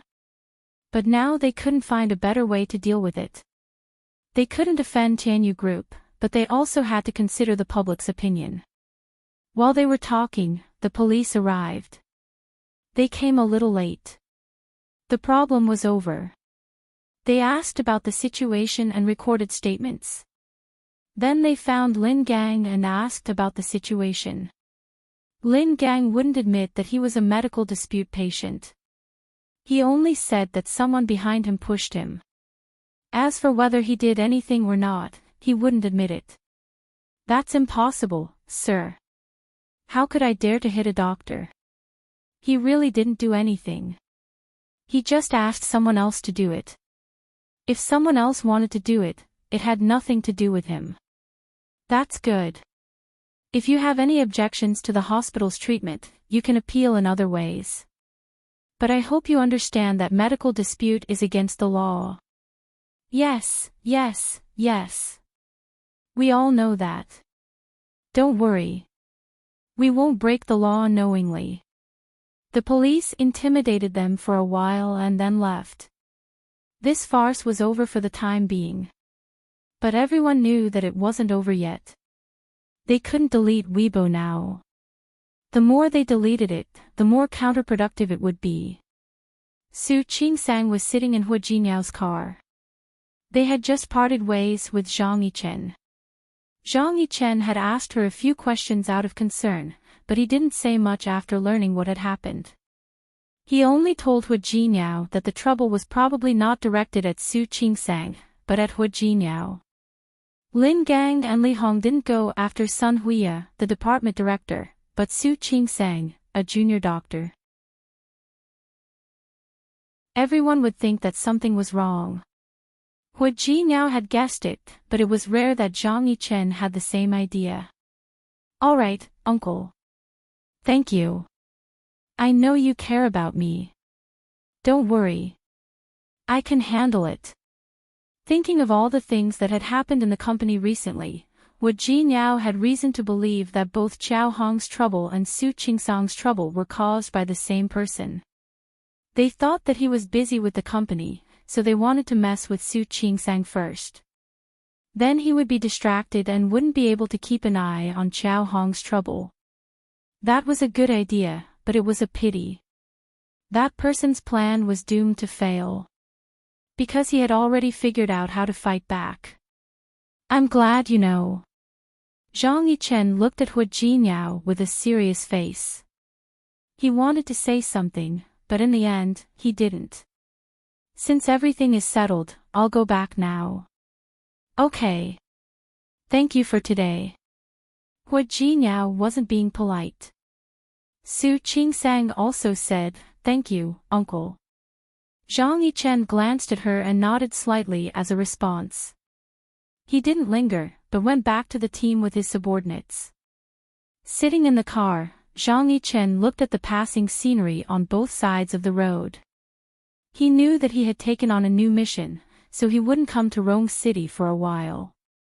He didn't have to guess to know that the trouble this time was aimed at Hu Jinyao. Su Qingsang was just suffering from an undeserved disaster. The whole family situation wasn't that complicated. But everyone in the family had their own thoughts. With Su Qingsang's personality, she must have suffered a lot, right? If he had been the one to marry such a beautiful and intelligent girl, he wouldn't have let her suffer. Boss. What are you thinking about? His subordinate's voice brought Zhang Yichen back to his senses. He realized that he was thinking about the impossible again. His face was a little gloomy. Boss? Zhang Yichen shook his head and didn't say anything. Those thoughts were once again fiercely suppressed by him. But some things were like that. The more he tried to suppress it, the more it would rebound. Chapter 534. Su Qingsang was sitting in Hu Jinyao's car. She was still a little scared when she thought about how she was almost beaten up. Thank you so much for what you did today. Su Qingsang knew that even if Zhang Yichen hadn't come, the problem would have been solved. However, Zhang Yichen had played a big part in helping those people leave so quickly and easily. Yeah. I'll buy him dinner later. She didn't know when Zhang Yichen would come back to Rong City after he returned to the army. Hu Jinyao thought about the look in Zhang Yichen's eyes and felt a little weird. In the past, Zhang Yichen's uncle had always been a talkative person, but these days, Zhang Yichen didn't seem to like talking much. Was it because he was too tired from the mission? Well, you can invite me when you buy him dinner. He helped me after all. Hu Jinyao didn't object. The weird feeling disappeared because of Su Qingsang's words. Perhaps he was really thinking too much. Su Qingsang looked out at the gradually darkening night sky and thought of the topics related to her that were still on the hot search list. She felt a little down. Noticing her reaction, Hu Jinyao reached out and gently patted the back of her hand. Honey, I said 3 days, so it will be 3 days. Don't worry. How can I not worry? Su Qingsang looked at his chiseled face and said, people like Lin Gang and Li Hong are unreasonable. What can you do as long as they don't admit it? When the police went to record Lin Gang's statement, both Zhou Xiaonan and Director Qin had followed them to watch. They heard what Lin Gang said. He wouldn't let it go so easily. He said he would appeal to the higher authorities and make Su Qingsang pay. Lin Gang said he would appeal to the higher authorities. He won't let me go. That depends on whether he can do it or not. Su Qingsang looked out of the window and didn't notice a flash of anger on Hu Jinyao's face. Tell me, how do you want to deal with unreasonable people like Li Hong and Lin Gang? Honey, I think you're too concerned about them. There was a red light ahead. Hu Jinyao stopped the car and squeezed Su Qingsang's palm. Haven't you ever thought about one thing? What? Su Qingsang turned around. Hu Jinyao looked at her with gentle eyes. This time, I was a little too hasty. He asked someone to delete the Weibo account. However, no matter how big the news was, it would still be popular for a certain period of time. As the popularity died down, no one paid attention to it anymore. Right? Secondly, that person said he was going to appeal and sue you. Does he have proof? Su Qingsang furrowed her brows. She had been neglecting this crucial point. There was no one else in the ward at that time, so no one made the decision for her. But in the same way, if no one testified for her, would anyone testify for Lin Gang? He can say that you insulted the patient, but you can also say that he insulted the doctor. 2 mouths for one matter. It all depends on what you say. What do you think? Lin Gang could only accuse others with his mouth. Now, those people believed that he was bewitched and his emotions were stirred up. There would always be someone who was rational. When those people came to their senses and calmed down, they would realize that this matter was just a farce. Seeing the red light in front of him change color, he stepped on the accelerator again. His last sentence was almost a whisper. However, I don't plan to let this matter drag on for too long. Although he didn't mention any names, even Tianyu Group was brought into the topic. Hu Jinyao was a very sensitive person. As early as this afternoon, when the Weibo post came out, he had already sensed that something was wrong. This time, it wasn't Su Qingsang that they were going to deal with, but him. The Weibo post continued to grow, but Su Qingsang and Hu Jinyao didn't pay attention to it anymore. The two of them returned home. Su Qingsang took a shower and changed into a set of comfortable clothes. When she came out, Hu Jinyao was talking on the phone. She didn't ask who he was calling. Anyway, this was what happened now. She just needed to trust him. At night, Su Qingsang lay on the bed and looked at Hu Jinyao, who had just come out of the bathroom. She said, "I'm not going to work tomorrow. I'll go back to the old house to visit Grandpa." Okay. Hu Jinyao thought of something else. You have 3 days off. You can also go back to Lin City to visit your mother. Spend some time with your grandfather. When you come back, I'll definitely solve the problem. He asked Su Qingsang to go to Lin City so that she could avoid it. Su Qingsang didn't have that idea. She watched as Hu Jinyao walked to the bed and sat down. She pulled his hand and placed it in her palm. "I'm not going back to Lin City. You're not going to see your mother. If you want to see my mother, you can do it any time. But now, I want to be with you." Su Qingsang looked at Hu Jinyao with watery eyes. She wasn't a fool. After such a long time, she had probably seen through some things. Even if Hu Jinyao could solve it, at this stage, she wanted to be with him. She leaned against the pillow. The dim yellow light of the bedside lamp made her face look as gentle as water. Her small hand gently held his hand. Hu Jinyao held her hand in his palm. He put it to his lips and kissed it gently. He didn't speak, and she didn't speak either. The two of them looked at each other. In their eyes, they could only see each other's shadows. With a "bo" sound, Hu Jinyao left a kiss on her lips. But he didn't do anything else. He turned around and got on the bed, lying down beside her. He held her in his arms. Su Qingsang pressed against his chest and found the most comfortable position in his arms. She wrapped her arms around Hu Jinyao's waist. Su Qingsang's voice was especially soft. "Hu Jinyao, I think I might not be able to fully understand the operations of your company. I might not be able to help you in business like other women. But I think I can be with you. No matter what happened, no matter what she had experienced in the past, and no matter what would happen in the future. She might not be able to help, but she was willing to be with him." Hu Jinyao buried his face in her neck and smelled the faint fragrance of her neck after a bath. Okay. His words were a promise. Su Qingsang smiled and closed her eyes. Hu Jinyao got up early the next day and left. Su Qingsang didn't sleep for long either. Even though she was in a whirlpool now, she believed that everything would be fine. Just like the previous few times. According to her original plan, she went to see Old Master Hua. She hadn't sent the gift she bought in Lin City to Old Master Hua yet. Old Master Hua was very happy to see her. "Qingsang, you're here. Don't you have to work today?" He was old, so it was naturally impossible for him to use Weibo. So he didn't know about Su Qingsang. Su Qingsang didn't intend to tell him.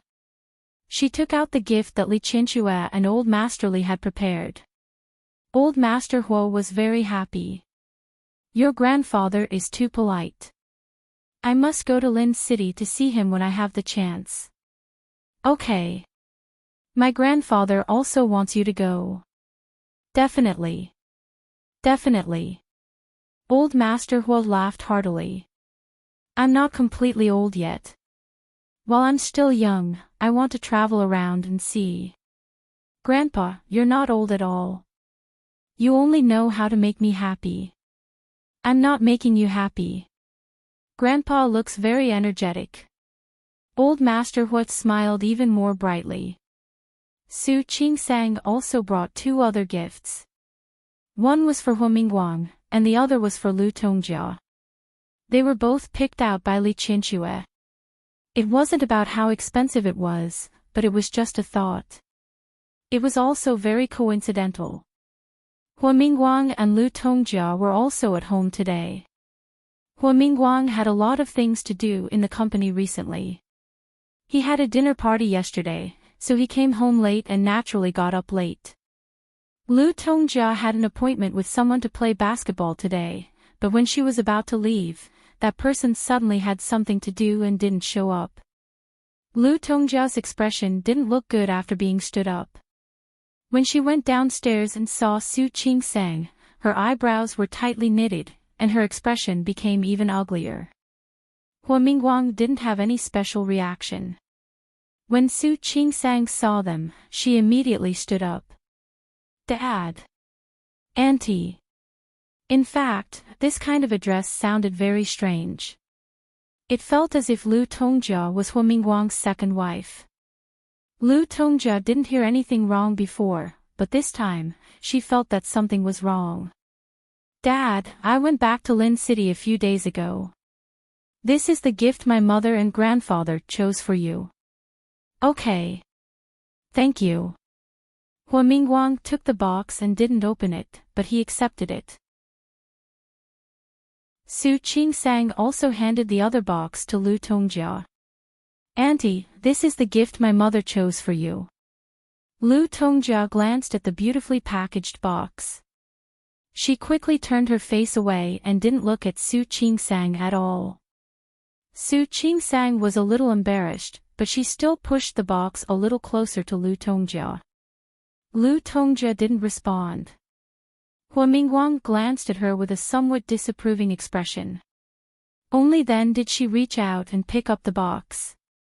Aunt Zhou, who was helping in the kitchen, came out with fruits and tea. Aunt Zhou, this is for you. Lu Tongjia picked up the box and handed it to Aunt Zhou in front of Su Qingsang. Aunt Zhou was stunned for a moment. She had seen clearly just now that this was a gift from young master's sister to Madam. Su Qingsang didn't expect Lu Tongjia to embarrass her so directly. Although she wasn't surprised for a long time, she still wouldn't be happy that something she had given out was directly given to someone else like this. Old Master Hua's brows were tightly knitted.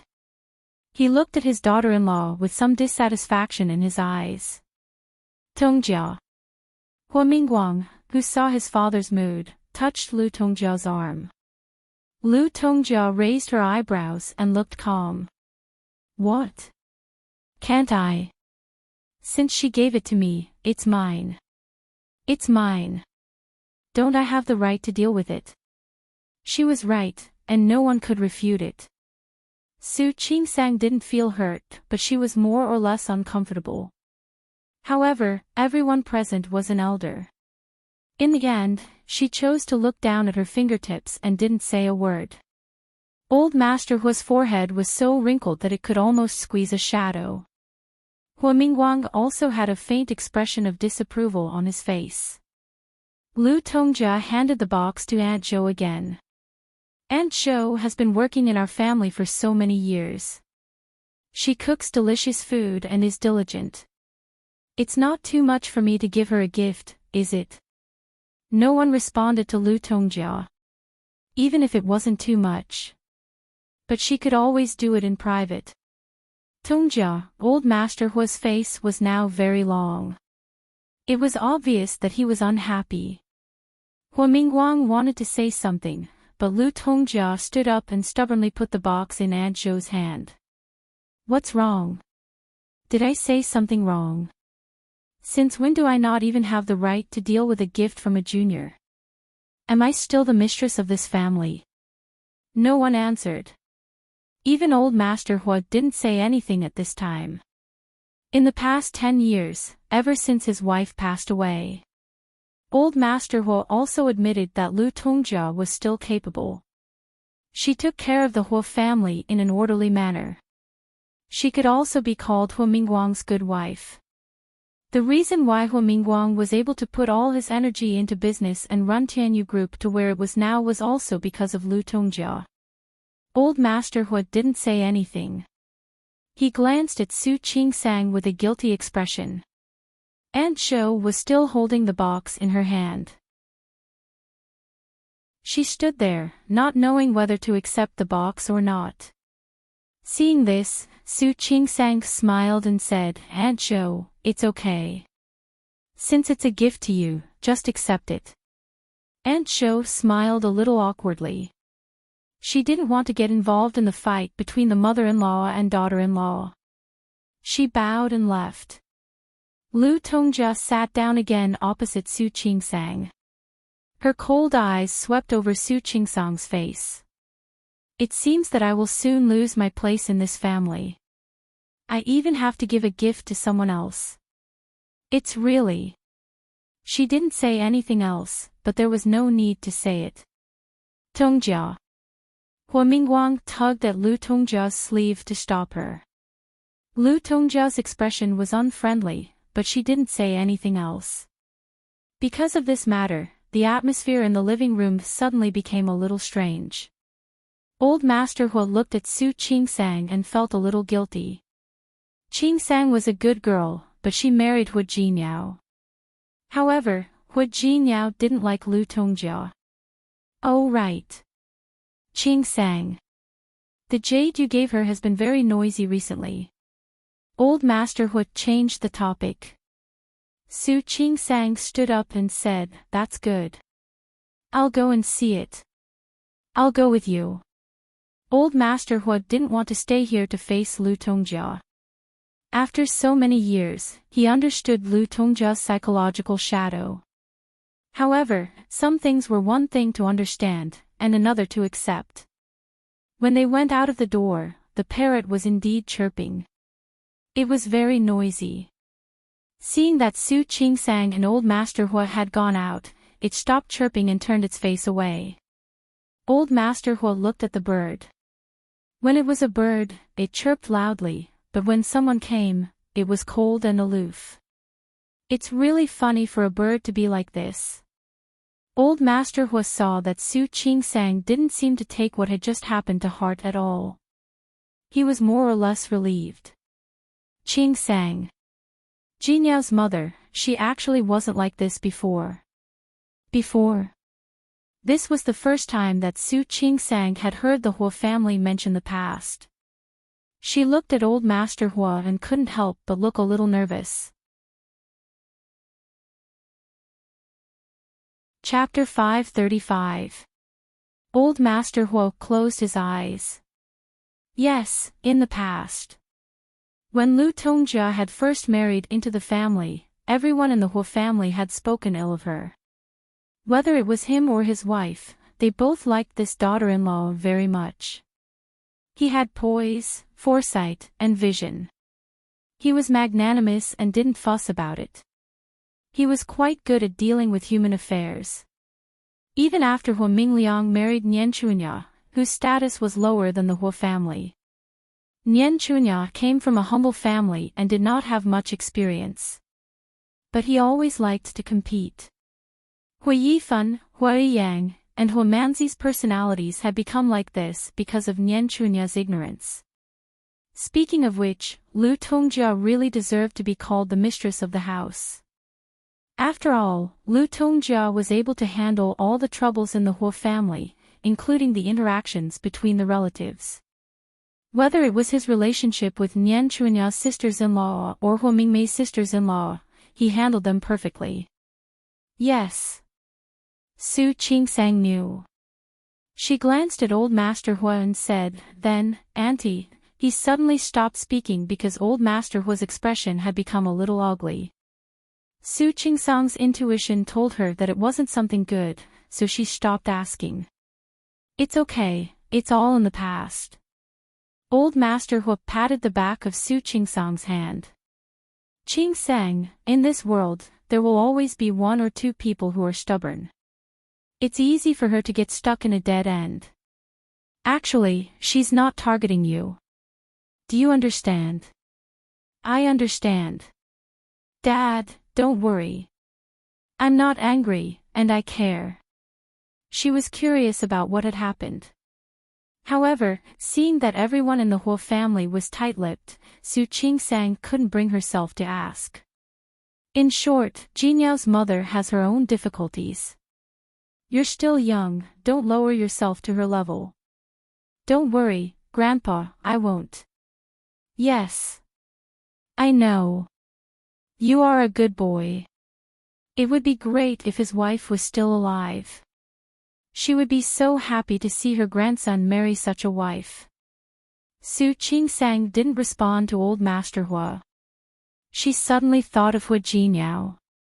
In fact, if anyone were to really mind, it should be Hua Jinyao, right? If Hua Jinyao didn't mind, what right did she have to criticize Lu Tongjia?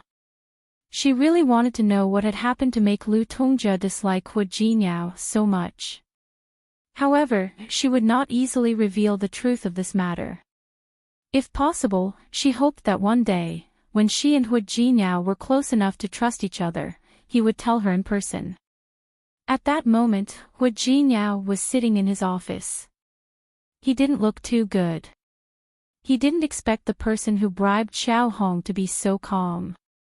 It had been a few days since the incident, but the other party had yet to contact Xiao Hong or give him the final payment. Was this really an accident?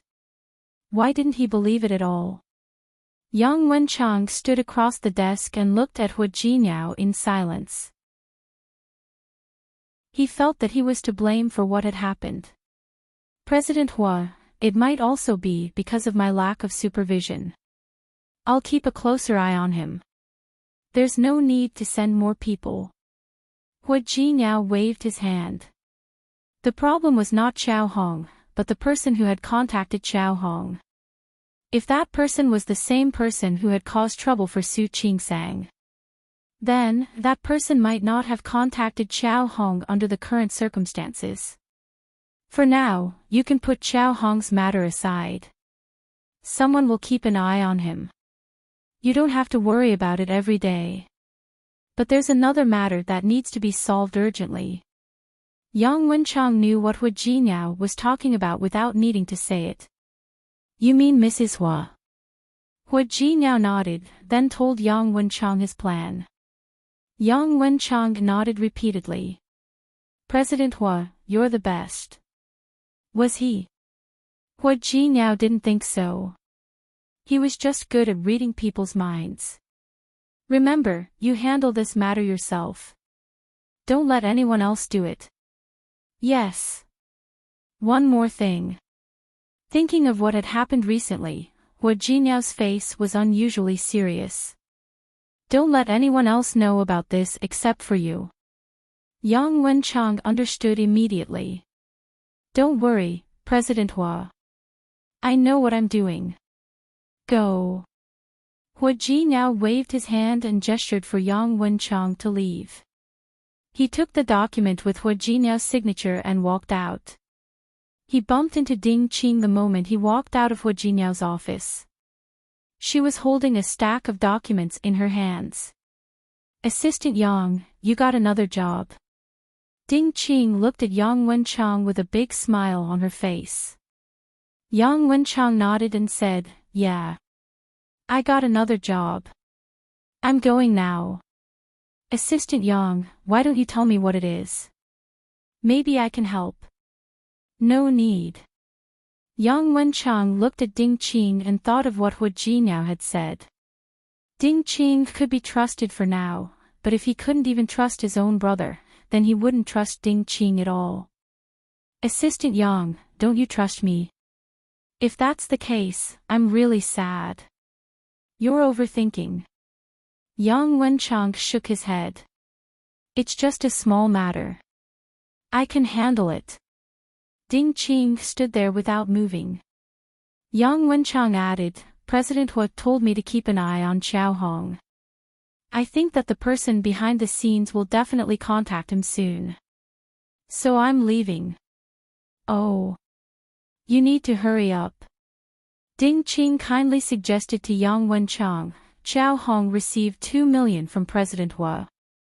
If he goes abroad with his girlfriend, we won't be able to find him even if we want to. That's what I said.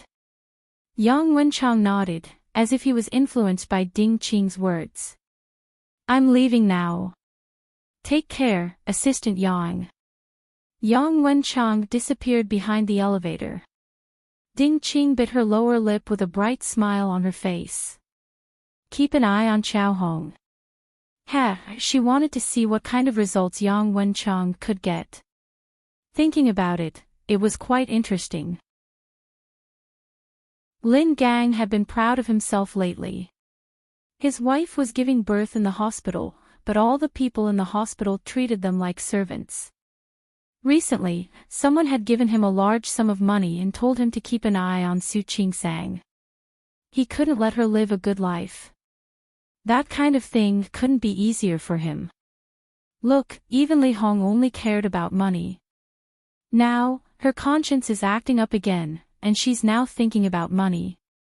Thinking that he would soon live in a big villa and drive a luxurious car, Lin Gang felt that he would wake up laughing even in his dreams. As a result, Li Hong became more pleasing to the eye. After all, if that B*TCH hadn't been smart enough to change her mind, he wouldn't have had the money to spend now. He was so proud of himself that he could even walk like the wind. When he was rich, no one would dare to look down on him anymore. He was so proud of himself that he almost walked with his nose in the air. Ah! He lowered his head at the sound of a girl's voice. His eyes lit up when he saw the person in front of him. Oh. Isn't this Lin Gang? What's wrong? Old classmate, don't you recognize me? The woman in front of him raised her eyebrows and looked at Lin Gang coquettishly. You are Wen Fei. Looking at the expensive clothes on the man, Lin Gang's eyes widened. His eyes scanned the man from head to toe like X-rays. The diamond on her chest was real, wasn't it? And the watch on her wrist looked expensive. How come he didn't know that this classmate of his had become so successful after so many years? Yes, it's me. Wen Fei looked Lin Gang up and down. Old classmate, I haven't seen you for a long time.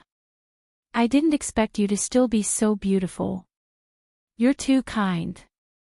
Lin Gang, who had been bossy in front of Su Qingsang and arrogant to everyone else in the hospital, was smiling like a blooming flower. Wen Fei used to be the most beautiful girl in the class, the most beautiful girl in the class. Lin Gang could only look up to the most beautiful girl in the class. He felt that it was blasphemy to even look at her. He didn't expect that the most beautiful girl in the class would still remember him, which made him feel so happy.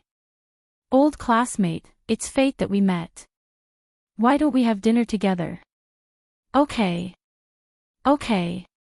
Hearing Wen Fei's words, Lin Gang almost forgot that he had left the hospital to go home and buy dinner for Li Hong. Okay, let's go. Wen Fei took Lin Gang to a restaurant in a 5-star hotel nearby. Lin Gang had always been a scammer and had met many rich people, but this was the first time he had been to a place like this. For a moment, he didn't know where to put his hands and feet. Old classmate, look at you. Don't be so polite. This hotel is mine now. You. Lin Gang was so astonished that his eyeballs almost fell out of their sockets. Yeah. Surprised, right? Let's go. Lin Gang didn't believe her at first. However, as he followed Wen Fei into the restaurant, the waiters on both sides bowed and greeted her. Lin Gang was shocked by such a scene. He kept his body close to Wen Fei's back and didn't dare to look around. Lin Gang didn't relax until they entered the private room. Wen Fei acted as if she didn't notice his uneasiness. She called the waiters over and began to serve tea in dishes for Lin Gang. She didn't even look at the menu and directly asked them to serve the most expensive dishes in the restaurant. Old classmate, this lobster from Australia was just flown in today. It's fresh. I hope you like it. Wen Fei said it politely, but the carelessness in her tone shocked Lin Gang. How come? Australian lobster. He had only seen it on TV. How could he have the chance to see it in real life? And a bottle of 1982 Lafite, Wen-Fei said with an embarrassed look on her face. Old classmate, I'm really sorry. In fact, this Lafite is very famous. In fact, there are many European wineries that have better wines than Lafite. However, Lafite is very famous in China. It can't be helped. Some people just like its name. Please don't take it to heart. No, no. Lin Gang didn't know where to put his hands and feet again. Australian lobster, 1982 Lafite. Top French foie gras. These ingredients that Lin Gang had only heard of but never seen were brought to the table one by one. Like a noble lady, Wen-Fei held the knife and fork elegantly and taught Lin Gang how to use it. She didn't dislike it at all. At first, Lin Gang felt uncomfortable. After 2 glasses of wine, he relaxed. Wen-Fei didn't dislike him at all. Instead, she was very gentle. She also taught him how to use the knife and fork, how to taste wine, and how to eat Australian lobster. Lin Gang's eyes lit up. Wen-Fei, I didn't expect that you could become like this. What's wrong? Are you surprised? Yes, I'm surprised. I still remember that your family was not very rich in the past. In fact, everyone was similar. But compared to the current situation, it was very ordinary. Yes. I didn't expect that either. Wen-Fei picked up the wine in front of her and gently swirled the glass. She seemed to be very emotional. What's wrong? Miss Wen, you are so good now. Why are you still unhappy? Wen-Fei looked at Lin Gang's red face and sighed. She didn't look as happy as before. Instead, she looked sad. Lin Gang had drunk a lot of wine, so he was no longer as cowardly as before. Even the way he addressed her changed. Miss Wen. If you have any difficulties, just tell me. I can do it. I promise I will help you. Although I can't help you much with my ability and my current situation. You may dislike me. Old classmate, what are you talking about? I don't have the right to dislike others now. You don't have the right to dislike others with your current situation. Look at me. Those people should be disliked by you. Miss Wen, what do you mean? Wen-Fei put down the glass and sighed. We are classmates. There is nothing to be ashamed of. I'll be frank with you. Now, I really want to listen to other people's advice. Go ahead. I'm listening. To show that he was listening to her carefully, Lin Gang shook his head and patted his face to make himself more clear-headed. After sighing, Wen-Fei finally began to talk. It turned out that the hotel belonged to her, but it was actually her husband's. Why did her husband give her this hotel? To make up for it. She got to know her husband by accident. At first, she thought he was a poor boy. Later, she found out he was rich. She didn't deserve him, but her husband treated her very well. She became a rich young lady that everyone envied. The only problem was that she and her husband had been married for many years, but they never had a child. Her mother-in-law used to push her a lot. Later, when she found out she didn't want to have a child, she began to make things difficult for her. Because she couldn't have a child, she endured it all. Her husband was a good man. He treated her very well. For her sake, he always went against her mother-in-law. However, she didn't expect that until this year, the 10th year of their marriage, she finally found out by chance that her husband had azoospermia. In other words, the reason why she couldn't have a child was not because of herself, but because of her husband. Knowing the truth, she was sad. Although she really wanted a child, she accepted her fate. She just couldn't have a child. She had a good relationship with her husband. The two of them were happy to live together. However, when her mother-in-law found out that the person who couldn't have a child was her husband, she came up with a bad idea. Her mother-in-law wanted her to borrow her brother-in-law's seed and have a child. How could Wen-fei agree to such a ridiculous idea? She refused. No matter how her mother-in-law threatened or tempted her, she refused without hesitation. However, her mother-in-law was angry. Her mother-in-law wanted her to divorce her husband. Her husband loved her, but her mother made a big fuss. He really couldn't have a child.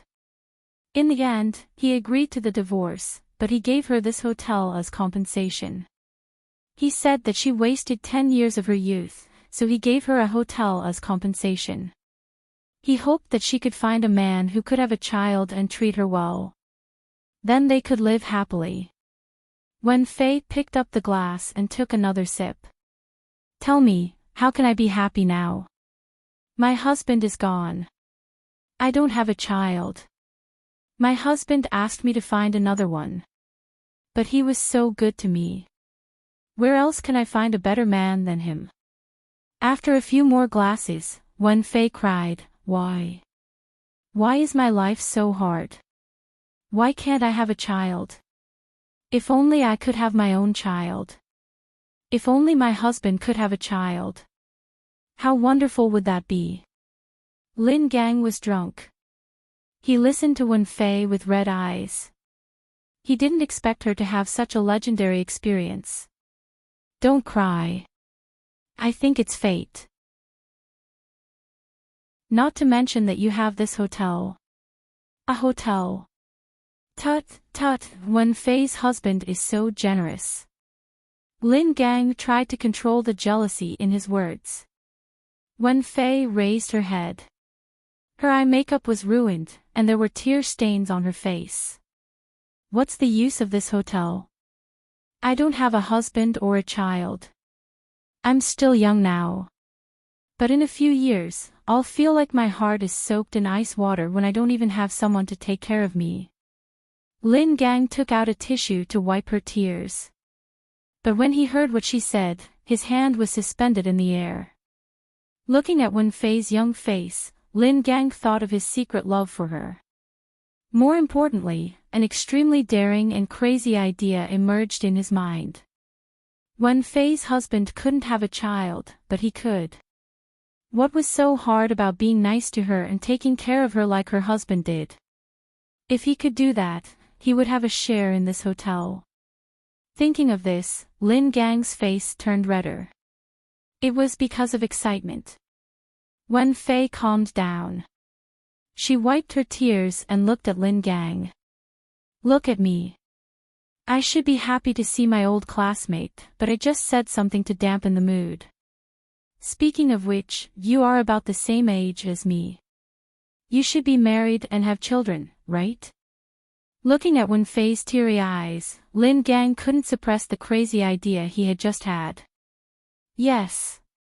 I'm married. But, what's wrong? Old classmate, if you have any difficulties, you can tell me. I promise I'll try my best to help you. Speaking of which, it's really unfortunate. I've been married to my wife for years. She finally got pregnant this year. But she was hit by a car last month. 2 lives. Poor me. Lin Gang couldn't make up the rest of the story, but it didn't affect his acting. He lowered his head and pretended to cry. Wen-fei looked at him with sympathy. I didn't expect it, old classmate. We're in the same boat now. As she spoke, she took out a tissue to wipe Lin Gang's tears. She saw that he was still unhappy. She patted the back of his hand. The dead are gone. You'd better take care of yourself. Lin Gang looked at her hand that was still on the back of his hand. The calculation in his eyes became more and more obvious, but he hid it by wiping his tears. Wen-fei, we're in the same boat now. Yeah. We can talk more in the future. Sit. I don't have anything to do now. When you have time, come to this hotel to see me. The presidential suite upstairs is fixed to my room. As long as I'm here, you can come anytime. Wen Fei's words made Lin Gang's imagination run wild. He looked at Wen Fei's face, which was much prettier than that B***TCH of his. Lin Gang's eyes lit up. There's a door. Alcohol rushed into his brain, and sex moved his heart. The more Lin Gang thought about it, the more excited he became. As for Li Hong, who was still waiting for him to bring her food, he had already forgotten about her. That night, Su Qingsang checked Weibo again. It was just as Hu Jinyao had said. Although it was still on the hot search list, the number of people commenting and reposting it was obviously not as many as it was yesterday. It seemed that she only needed to wait for the popularity of this incident to die down. Things wouldn't be hard to deal with later. Lin Gang and Li Hong said they were going to blackmail Su Qingsang when they were pregnant. How smart could they be? Maybe it was for money. She wasn't looking down on Lin Gang. She could tell from Lin Gang's behavior yesterday. If he didn't want people to say that he did it for money, he would have agreed to the price and the conditions of the negotiation. Are you still reading Weibo? Hu Jinyao walked out of the bathroom and saw that Su Qingsang's phone was on. He took his hand out of Su Qingsang's and put it aside. Don't read it. It affects your mood. Don't worry. My heart is like an iron wall now. Reading Weibo won't affect me at all. Iron wall. Hu Jinyao raised his eyebrows and put his hand on Su Qingsang's chest. Let me see. Why is it so soft? Why is it so soft? It's not an iron wall at all. Stop it. Su Qingsang reached out to pull his hand away. Hu Jinyao put both hands on her chest, lowered his head, and kissed Su Qingsang's lips. His lips were soft and warm, with a faint minty taste after washing his face and rinsing his mouth. Su Qingsang was mesmerized by his kiss. Many things had happened recently, so she wasn't in the mood. But his kiss ignited the flame in her. She put her hands on his shoulders and welcomed his hardness with softness. Under his gentleness, those troublesome things seemed to no longer exist. Even if there was no news, she was willing to believe that Lin Gang's problem would be solved in 3 days. She would rest at home for the next 2 days. She would read books and listen to music. She would not care about what was going on outside. Every night, she would study new dishes with Ms. Yu. At night, she would make love to Hu Jinyao. She wouldn't ask him about the company or Lin Gang. She trusted him with all her heart. She believed in what he said. Chapter 536. In fact, it only took her 3 days. During those 3 days, some people were still thinking about it. Some people were paying attention to it. Fewer people reposted the post, but some reporters came to the hospital to ask about the situation. The gynecology and obstetrics department also came to see Su Qingsang. They wanted to know where the arrogant doctor came from. Unfortunately, Su Qingsang was on vacation. They couldn't see her in person.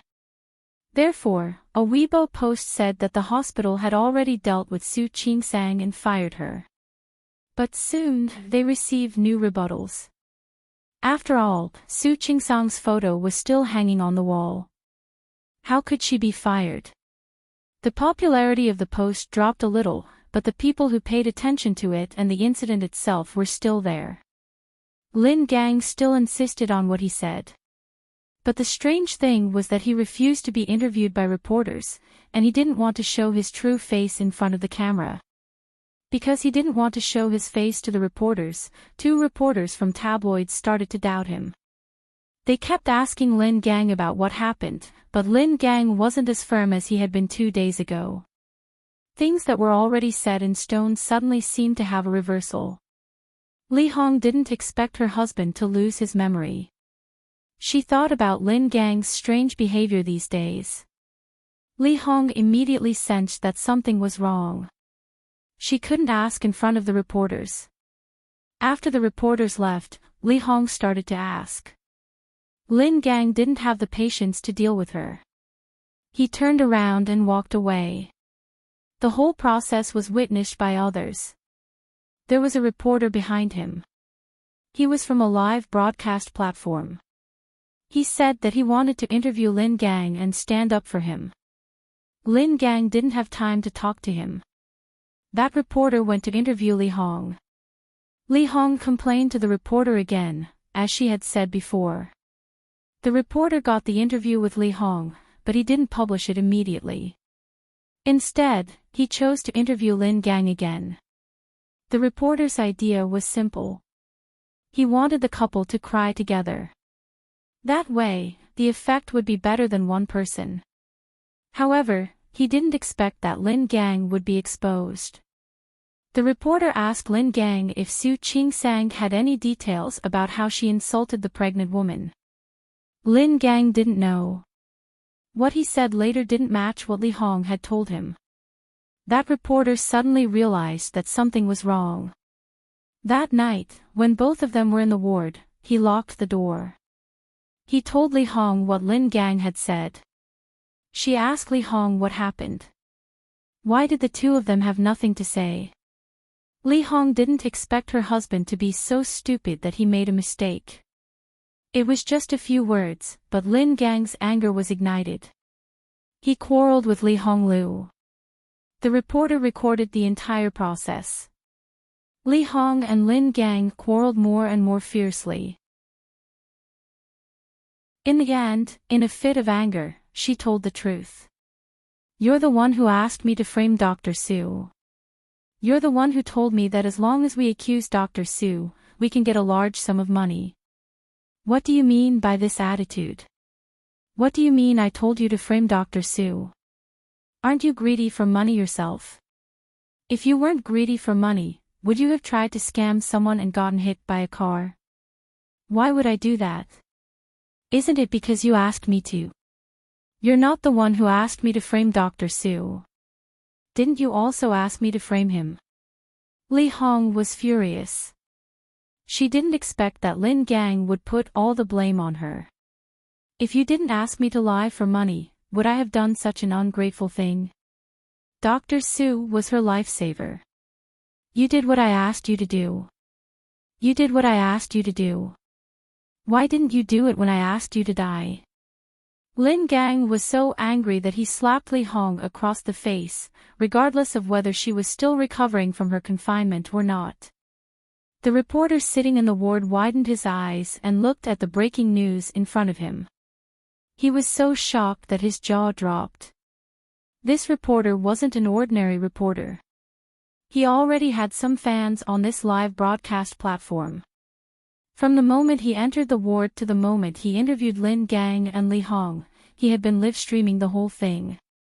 From the moment he entered the ward to the moment he interviewed Lin Gang and Li Hong, he had been live-streaming the whole thing.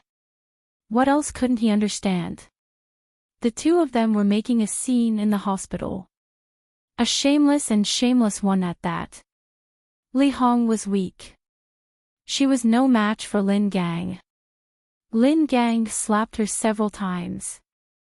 Lying on the bed, her face was pale, but she was unwilling to admit defeat. All she could do was to cling to Lin Gang and accuse him. Lin Gang even forgot that there was a reporter in the ward. All he cared about was venting his anger. Seeing that Li Hong was about to die, the reporter hurried to call the doctor. He never turned off the camera on his phone. Now, not only did Lin Gang slander Su Qing-sang and a medical worker, but he also used domestic violence. The number of people who reposted the news on Weibo was equal to the number of people who had been cheated. Soon, some of the car owners who had been blackmailed by Lin Gang and Li Hong stood out. They said that they knew Lin Gang and Li Hong and that they were professional blackmailers. They said that they knew Li Hong and that they were professional blackmailers. Several car owners came out to speak for themselves, saying how shameless Lin Gang was and how shameless he was for money. With these videos and the live broadcast this time, Chen Fan was very excited. No one believed Lin Gang's words anymore. His accusation had lost its effect. He had proved Su Qingsang's innocence. Even the big shot on Weibo who had exposed Li Hong's story in the first place was completely silent. He just deleted the original post. Not only the big shot on Weibo. Many people followed suit and deleted their posts as well. Since the original post was deleted, so were the reposts. After the original post was deleted, doctor-patient relationship became a hot topic again. Many people began to reflect on whether they had been too strict with doctors. Some people even said that people like Li Hong and Lin Gang shouldn't have saved them. They should have just let them die. After all, people like Li Hong and Lin Gang didn't deserve to be saved. Why did they save them? Soon, a new topic appeared on Rong City's local hot search list, #comment on the most beautiful doctor in my heart. Many people came out to praise the doctor. Some of them even praised Su Qingsang. Some people had seen Su Qingsang's patients before. Now, they stood out and said that they had seen Su Qingsang's patients and that she was very nice. Blah, blah, blah. That kind of people. Although these people were criticized for saying things after the fact. In any case, the danger that had a huge impact on Su Qingsang this time was over. On the afternoon of the third day, since the live broadcast reporter published the news, all the comments that were negative about the doctor and Su Qingsang disappeared. The rest of the comments were all praising the doctor. They said that the doctor had to bear the unfair criticism while saving people. At last, the first hospital of the city released an official post on Weibo. They said that they would keep their hearts and continue to save people. They would praise Su Qingsang. They also welcomed people from all walks of life to supervise the doctor's work. They would do a better job. It was a good official post, but no one cared anymore. Instead, many people liked it. In just a few short hours, the situation had changed dramatically. Su Qingsang was taken aback by the whole process. She had been paying attention to the incident since the live broadcast. After all, it was the third day and she was really bored. She wanted to know what was going on. She knew that Lin Gang was the key to the problem, but she didn't expect that Lin Gang would change his mind in such a short time. How could this be? She knew that the problem would be solved sooner or later, but it was solved too fast. She couldn't help but look at Hu Jinyao. She didn't believe that Hu Jinyao had nothing to do with it. Let's eat. That day, Hu Jinyao came back early just to see the result. Su Qingsang looked up at him with a strange look in her eyes. What did you do? You eat first. Then I'll tell you what I did. Hu Jinyao's voice was filled with a faint smile. It was not surprising that the problem could be solved like this. People like Lin Gang were only after money. Money could move people's hearts. As long as the temptation was big enough, he would even sell his wife, let alone tell the truth. Of course, the premise was that the person couldn't be Hu Jinyao. He was Su Qingsang's husband. If he showed up, even if he asked someone to do it, Hu Jinyao wouldn't be able to do it. Hu Jinyao wanted to help Su Qingsang, but he couldn't. Instead, he would hurt her. Since Lin Gang liked money, Hu Jinyao would let someone with more money do this kind of thing. Wen Fei, who owned a hotel, was the person Hu Jinyao had arranged. After Lin Gang's case, Hu Jinyao only spent half a day to find out everything about him. After what happened to Lin Gang, Hu Jinyao spent only half a day to find out everything about Lin Gang's family. Where did he go to school? What did he do? Everything was clear. Lin Gang only graduated from high school. He didn't go to college, so he opened a small shop near his home. His business was good a few years ago. Unfortunately, more and more people liked to shop in big supermarkets. Online shopping was booming again. In recent years, Lin Gang's business had become more and more difficult. Plus, he had a bad temper. His shop was not doing well, so he always thought of asking his wife to blackmail people. Coincidentally, his shop was frequented by people who came to play mahjong. His mahjong friends didn't do their jobs. Every time Li Hong went out to blackmail people, they would threaten her from behind. When they met unreasonable people, they would take advantage of their numbers. Or they would ask Li Hong to pretend to be pitiful. When they met soft targets, they would bite them.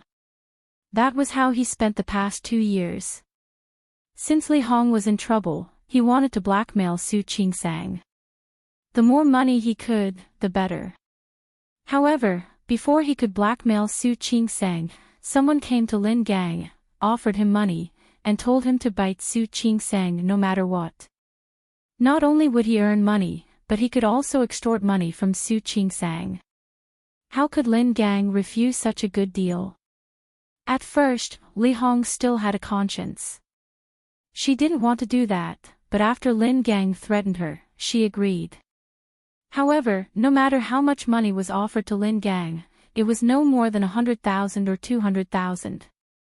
But Wen Fei was different. Wen Fei's restaurant was a hotel. How much money could a hotel cost? Especially after Lin Gang had a great time yesterday and was invited to the presidential suite upstairs by Wen Fei. He couldn't believe his eyes. Wen Fei kept saying that she didn't have a child, which satisfied him even more. Wen Fei's husband couldn't have a child, but he could. Anyway, his wife couldn't have a child anymore.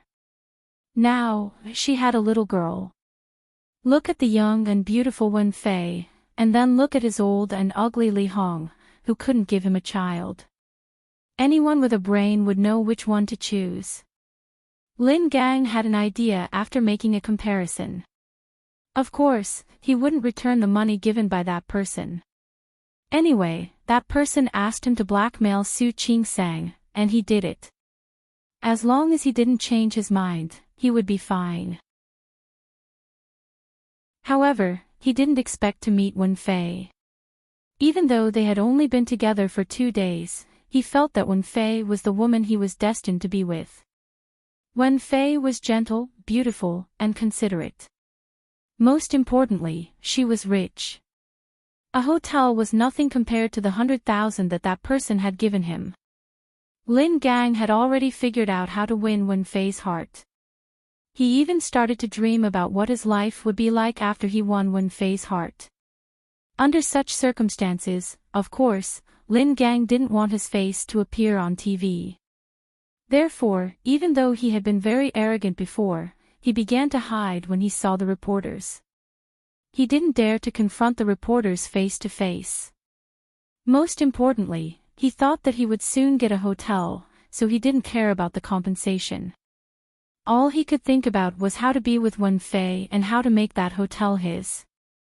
Hua Jinyao really knew how to find the weaknesses of people like that. Maybe Lin Gang thought that it was too easy to mess with Su Qingsang. He felt proud. He felt that it was time for him to change. He didn't believe that it was a trap for him at all. It was precisely because of Wen Fei's existence that he found his wife more and more unpleasant to the eye. He told Wen Fei that his wife was dead, and that was what he really thought. Now that everything was over, he would soon have a new happy life.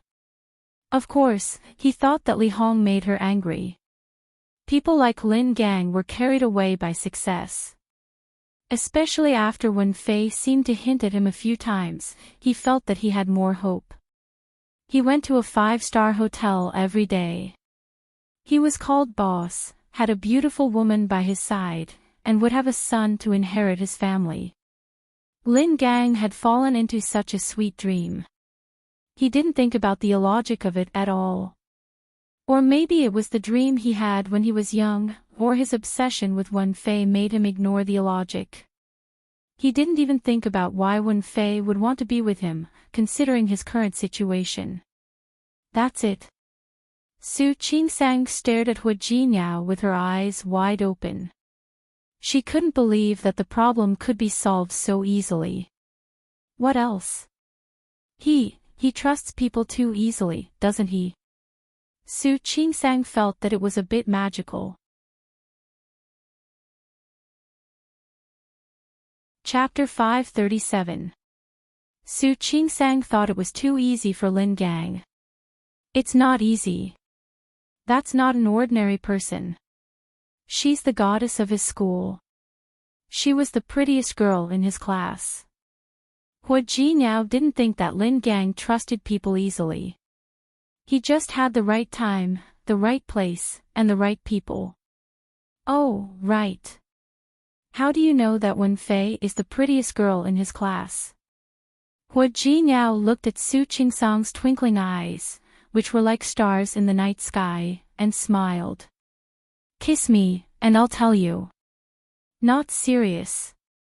Su Qingsang looked at him, but didn't kiss him. She thought of something else. Well, you also said that Wen Fei was the one who asked her to approach Lin Gang.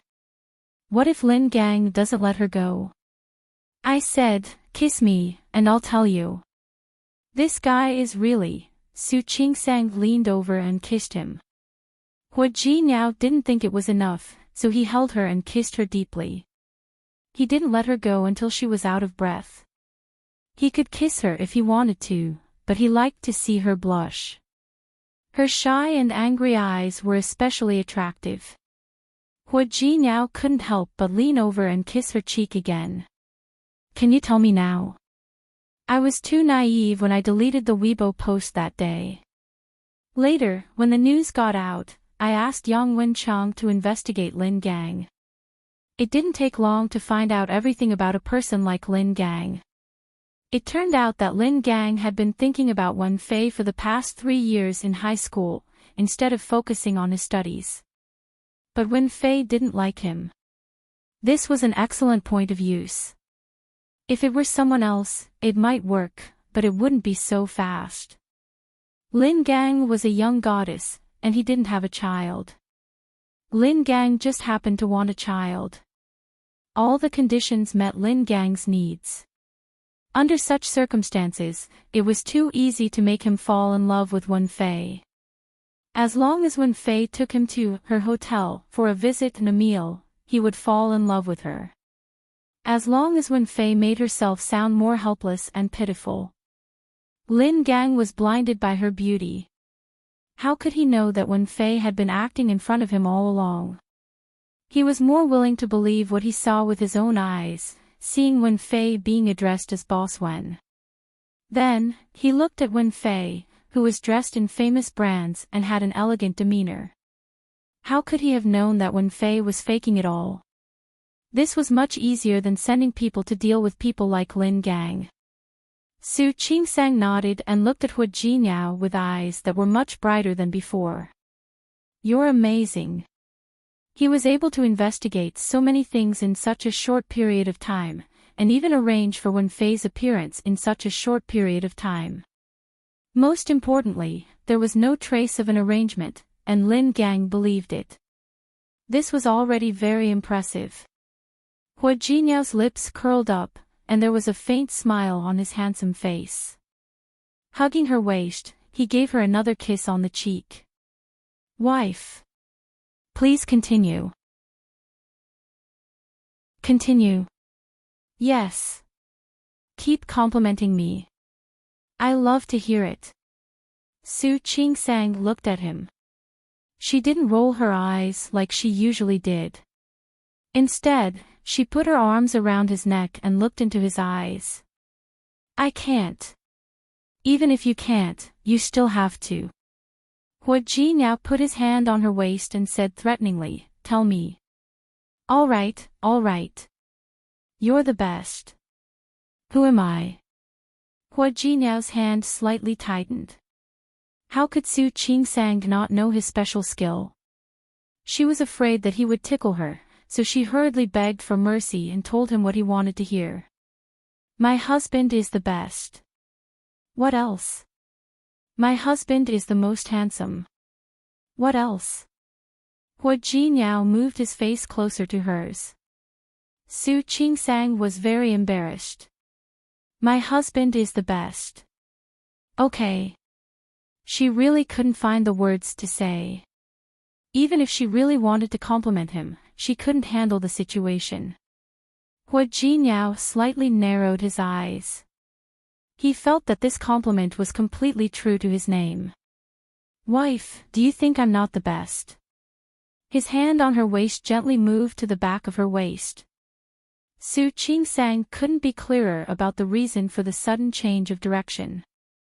Yes, I'm the best. I already said it. Nothing. I just feel that since you're so sure of my ability, I should do my best. Of course, I have to perform well.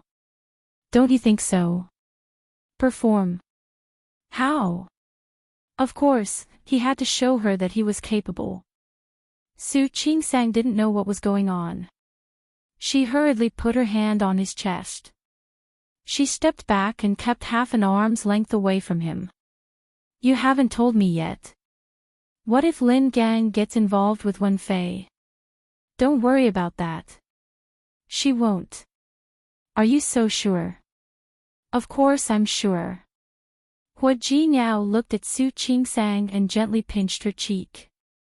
Wen Fei will go abroad in a few days.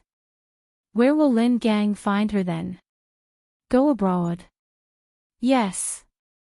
Hua Jinyao nodded. There was actually a reason why he went to Wen Fei. Wen Fei's story was fake. She had a son. Her son was born with congenital heart disease. He needed a transplant. All these years, Wen Fei's husband divorced her and abandoned her because of the treatment fee and the child. Her husband didn't want to save the child, but Wen Fei couldn't give up. She wanted to give the child the operation, wanted the child to have a healthy body. However, she was poor and had no money. All these years, she could only watch her sick son grow up slowly. Finally, last week, she received news from the United States that there was a suitable heart source. But she needed money. Wen Fei was so anxious that her hair turned white. She needed money. She needed a lot of money to pay for the operation. When Yang Wenchang came to her, she agreed without hesitation. Once she got the money, she would take her son abroad to do a heart transplant. How could Lin Gang find her? She's a poor girl. Sort of. Wen Fei had a strong resistance to lying to others. Especially when that person was her former classmate. However, when Yang Wenchang told Wen Fei what Lin Gang had done, Wen Fei finally agreed. Speaking of which, Wen Fei is not only a poor girl. She is also a very capable person. Hua Jinyao thought of the information Yang Wenchang gave him. He said that Wen Fei had been busy making a living and taking care of her son. She had a good job, but she lost it. She had to do some odd jobs. She had a good temperament. She put on clothes and put on makeup. Then, she would look more energetic. Yang Wenchang hired an etiquette teacher to teach Wen Fei how to taste wine and how to eat Western food. She taught Wen Fei how to pretend to be a qualified rich wife. Wen Fei was really good at it. She learned 70% of it in one night. If she had been dining with people from the upper class, it would have been obvious. However, it was Lin Gang, so it was impossible to tell.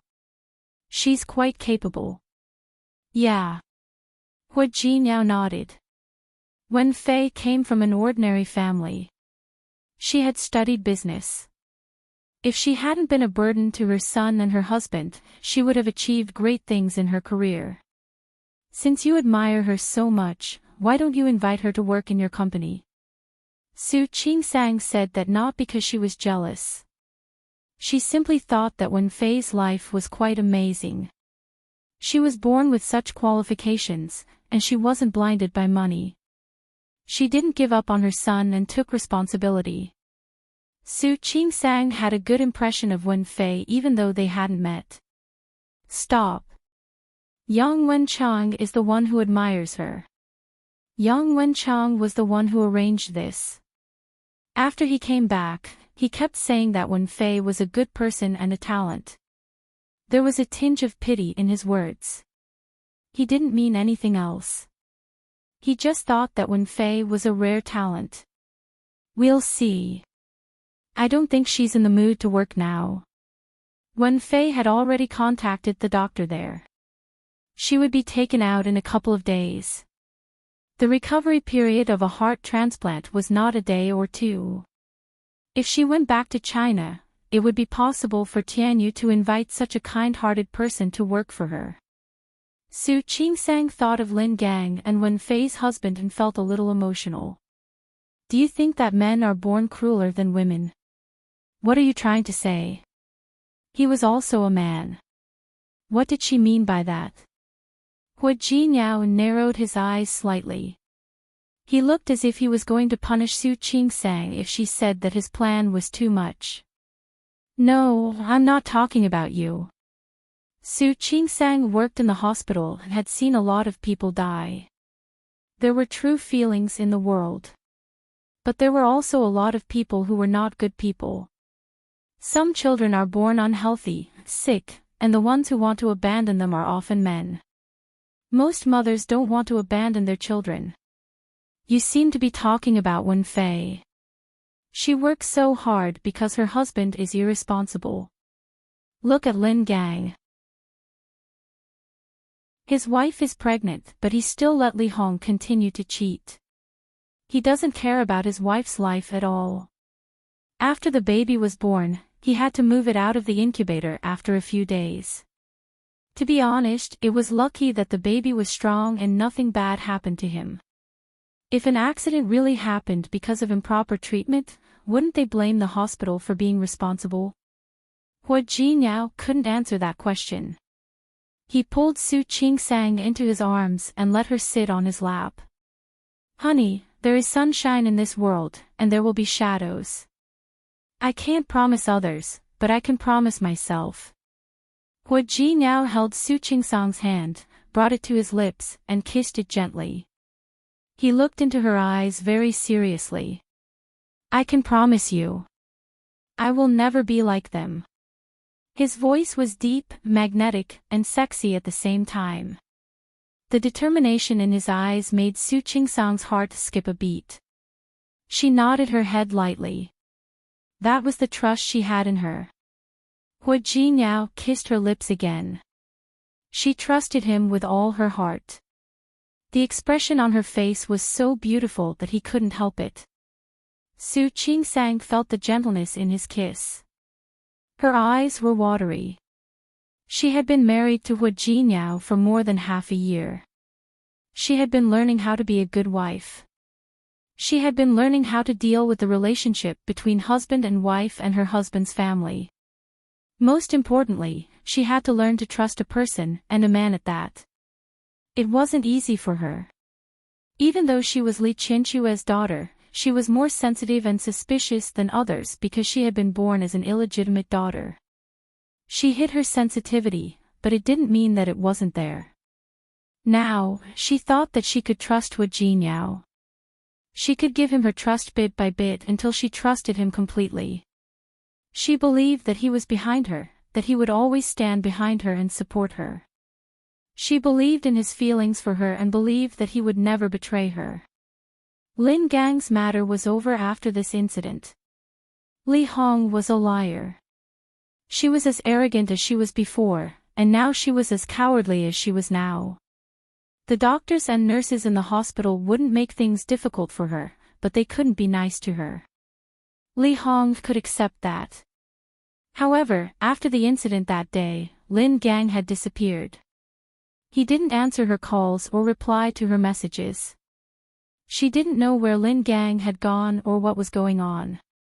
She had been starving for half a day, but no one brought her food. The doctors and nurses in the hospital didn't like medical disputes.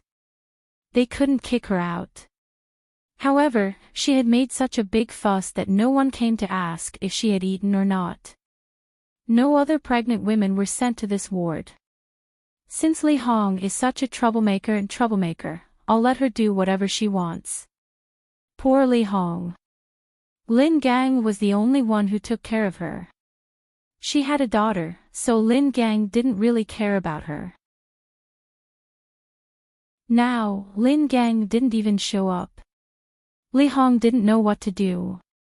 Fortunately, the car owner was a nice person and left her some money. A few days ago, some people came to sympathize with Li Hong, and some family members of the patients who didn't know the truth gave Li Hong red envelopes. Otherwise, she wouldn't even have enough money to eat. She couldn't contact Lin Gang, let alone her relatives. Li Hong had a baby all by herself. Her wounds hurt, and she had to do everything by herself. Her face turned paler and paler. Su Qingsang came to the hospital and found Li Hong's miserable condition during her routine ward rounds. She wasn't being soft-hearted. After all, Li Hong was still in the hospital. She asked a caregiver to keep an eye on her. She knew that Lin Gang must be busy trying to please Wen Fei, who was putting on a show with him. He didn't have time to care about Li Hong. Li Meilin laughed at Su Qingsang's carelessness. How could someone like her put up with such a thing? Su Qingsang shook her head. I'm not putting up with it. I'm just a doctor. A doctor couldn't just watch a patient die. A doctor couldn't just watch a patient's condition worsen in front of him. After all, Li Hong was in the hospital. If they didn't take care of her, the media and keyboard warriors would say that they were cold-blooded and heartless doctors. Besides, Su Qingsang believed that when Li Hong found out what Lin Gang had done, she would suffer a greater blow. By then, Li Hong might not be able to take it. At that thought, Su Qingsang didn't want to argue with Li Hong anymore.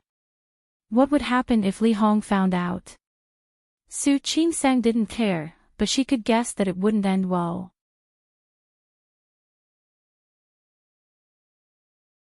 Chapter 538. Tianyu Group President's Office. Su Qingsang had returned to work, so Hua Jinyao didn't have to worry about her every day. This time, the matter was settled, and the livestream reporter made a scene online. It was likely that no one would make a move against Su Qingsang for a long time. Of course, he did not forget to make some other arrangements. He didn't believe that anyone would dare to offend Su Qingsang. Yang Wenchang told him that Wen Fei had booked a plane ticket for tomorrow night. He arranged for a doctor and a nurse to accompany her. With someone taking care of her, she believed that she and her son would be able to fly to the United States safely. You've handled this matter well. Hua Jinyao was very sure of Yang Wenchang's abilities. That Wen Fei was indeed a good choice, a good choice. Wen Fei played a big part in solving Lin Gang's problem so quickly. Of course, the follow-up matters were handled well. After all, Wen Fei had helped them. Even if she had received money, it was still a favor. Yang Wenchang did more than that. Wen Fei's doctor was not a top-notch specialist. After consulting with Hua Jinyao, Yang Wenchang found a more famous specialist with a higher success rate for her surgery. For Hua Jinyao, these were all trivial matters. A few phone calls could solve it. Anyway, thank you for your hard work. Hua Jinyao didn't have anything else to give him. I've been busy lately. After you're done with this, I'll allow you to take a vacation. Most of the time, Yang Wenchang was busier than him. If he didn't rest, Yang Wenchang couldn't either. Even if he rested, Yang Wenchang couldn't rest. It's my duty to share the boss's worries. Yang Wenchang smiled and said, but if you're willing to let me rest longer, I'll be even happier. Hua Jinyao didn't object. That's fine, but you have to train you and the others first. When I can replace you, you can take a vacation. Indefinite leave. Then, President Hua, I won't let you go. Yang Wenchang joked with Hu Jinyao. He had been working for Hu Jinyao ever since he graduated from university. The two of them had worked together for many years, and their relationship was extraordinary. He wouldn't take such a joke to heart. After the joke was over, it was time to get down to business.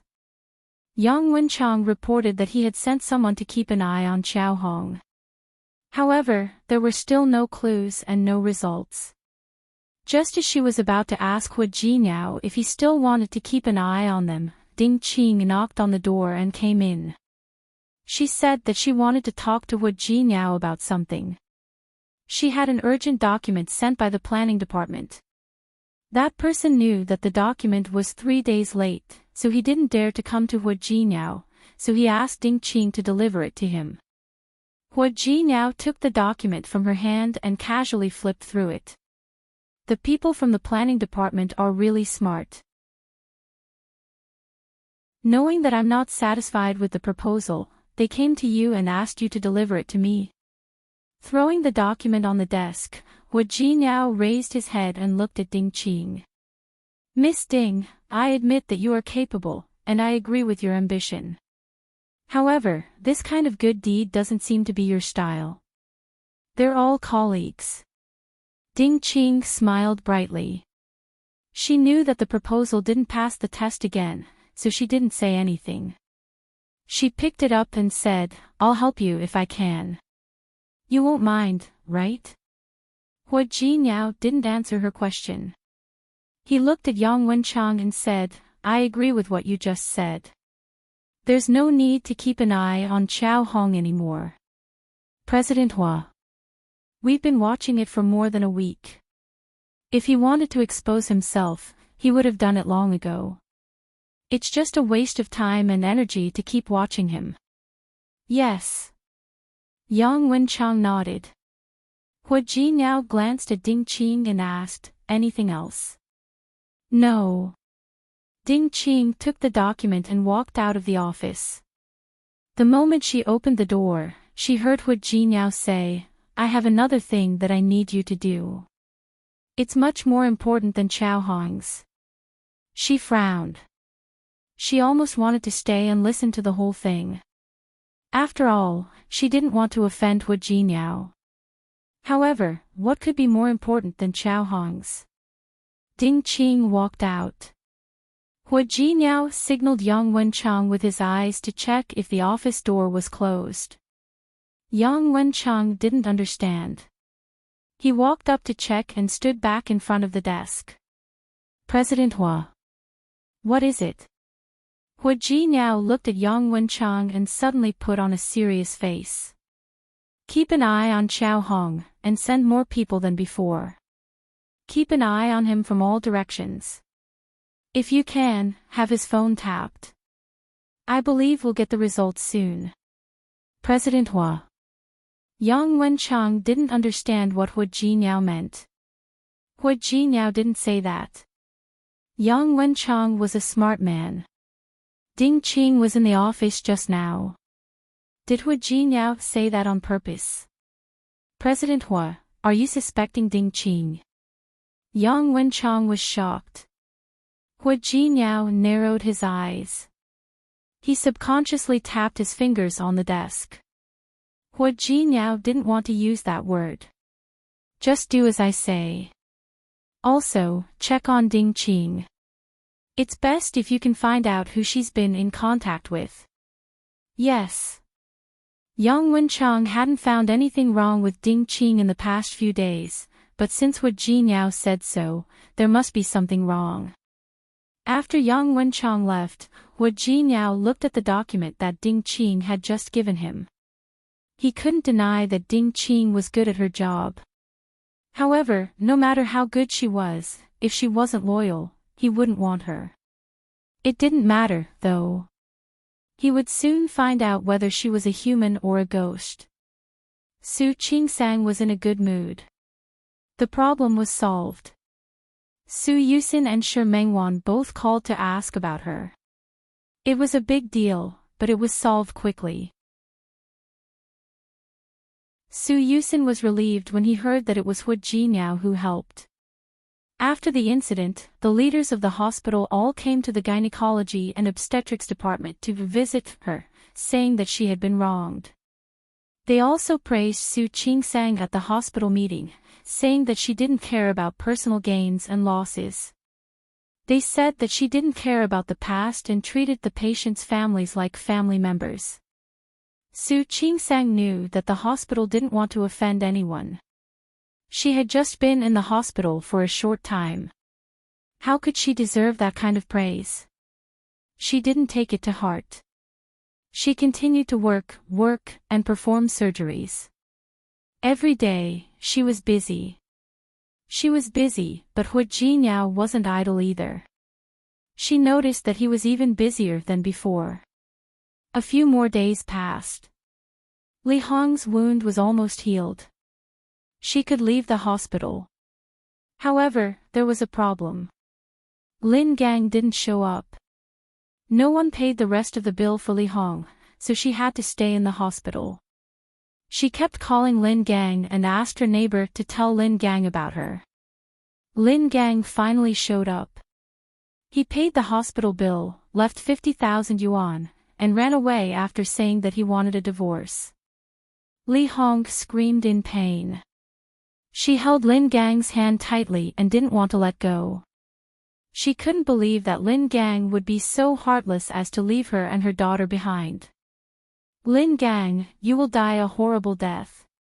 You encouraged me to blackmail you, and it was also your idea to slander Dr. Su. How dare you abandon me? You're not a human being. Li Hong made a scene in the hospital, but she didn't expect that Lin Gang would abandon them. It wasn't because of what had happened before. Wen Fei was a smart girl. She didn't want Lin Gang to pester her, so she comforted him a few days ago. Before she left, she told him that she was going abroad for a business trip. Lin Gang was dreaming, so he didn't think too much about it. He asked Wen Fei and found out that she would be away for more than a week. His eyes were full of disappointment. Wen Fei was afraid that he wouldn't fall for it, so she gave him the key card to the presidential suite and told him that he could stay there at night if he wanted. For Lin Gang, it was as if he had won the lottery. He stayed in a 5-star suite in a luxurious hotel and enjoyed the luxurious meals served by the hotel every day. How could he care about Li Hong's life when he was so ambitious? The money that the car owner had given him was used to pay for the hospital fees. The 100,000 yuan he had was given to him by the person who asked him to slander Su Qingsang. He didn't want to give Li Hong a single cent of the 100,000 yuan. However, he realized that he was going to have a hotel soon. He was generous enough to give Li Hong 50,000 yuan. He considered it a divorce. Li Hong had just given birth to a baby. Even though her wounds had healed, she was still very weak. She had been beaten and had no one to take care of her. Now, Li Gang wanted to divorce her. How could she stand it? She didn't want to leave the hospital anymore. She made a scene in the hospital and refused to leave. Later, the security guards came and called the police. Finally, Li Hong was persuaded to leave. She took the 50,000 yuan, held her daughter, and left the hospital alone. Su Qingsang didn't pay much attention to it. For one thing, she had become a celebrity in Rome City after what had happened to Lin Gang. Many people came to see her for treatment. The hospital even opened the back door and let her become a specialist. She had a lot more patients than before, so she was busier than ever. For another thing, she couldn't feel any sympathy for Li Hong. Lin Gang had asked her to blackmail him, which was his fault. However, Li Hong knew that it was wrong and dangerous, but she still went. She had her own problems.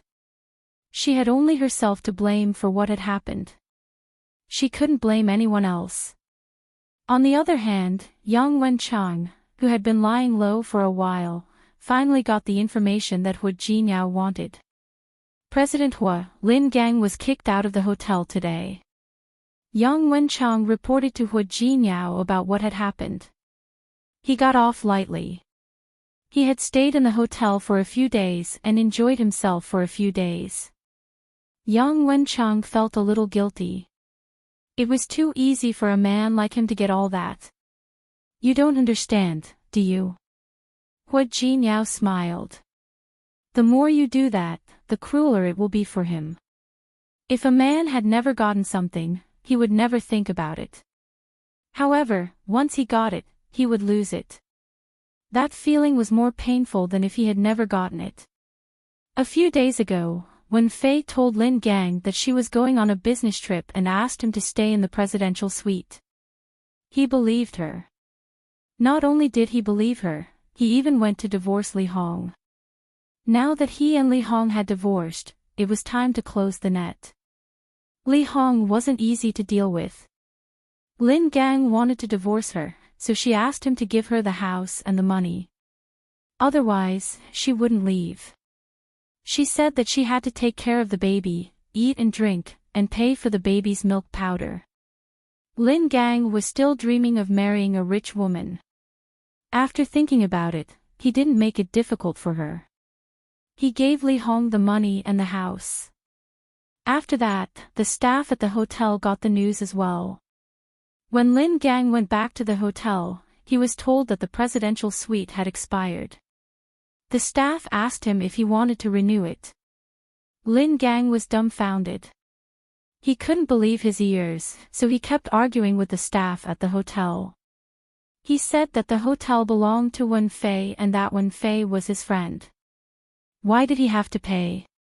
The staff of the hotel were confused. Who is Wen Fei? The hotel was booked by someone else, and the name wasn't Wen Fei's. Wen Fei wasn't the owner of the hotel either. When Wen Fei came that day, did you call her President Wen? We have a general manager or a boss here, and they all call him boss. Lin Gang wasn't convinced by the staff's explanation, so he started arguing. In the end, even the police came. After a while, he realized that he had been tricked. Just like Li Hong, he cursed loudly in the hotel. However, he was taken away by the hotel security and the police. Now, Lin Gang was crazy. He was looking for Wen Fei everywhere. Hu Jinyao truly thought that Lin Gang was ridiculous. You did a good job. We'll take it as a kindness that he took advantage of us. Yang Wenchang nodded. That was the truth. Lin Gang still couldn't believe that he had been tricked. Wen Fei was his classmate. Lin Gang went crazy and said that the hotel staff must have thought that Wen Fei, a single woman, was easy to bully. That was why the hotel staff tried to murder her. Let's not talk about Lin Gang anymore. He can't do anything now anyway. Yang Wenchang had found some important information today. President Hua, I've found something about Ding Qing that you asked me to keep an eye on. Hu Jinyao narrowed his eyes. Yang Wenchang took out the file and put it in front of Hu Jinyao. Last night, Ding Qing's people ran into the people who were keeping an eye on Xiao Hong. Hu Jinyao's eyes fell on the photo. Ding Qing and Xiao Hong met in a bar again. It was a crowded bar, which made it convenient for them to meet each other and for Yang Wenchang's people to take photos. She's alert. After you said that, she didn't go to Xiao Hong right away. Instead, she went there 3 days later. Hu Jinyao stayed silent, watching Ding Qing and Xiao Hong meet.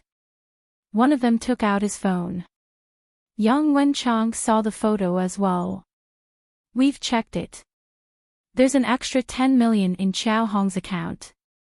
Hu Jinyao curled up the corner of his lips. 10 million. That's a good price. Compared to the 2 million they gave him, 10 million was a lot. However, compared to the value of the file, 10 million was nothing. Who's behind Ding Qing? Have you found out? Not yet. We didn't find Ding Qing's phone records. She's using other means of communication. A sharp light flashed across Hu Jinyao's eyes. Secretary Ding's phone is new, isn't it? If she accidentally drops her phone or drops it into the water, she'll have to get a new one, right? Yang Wenchang nodded. I see.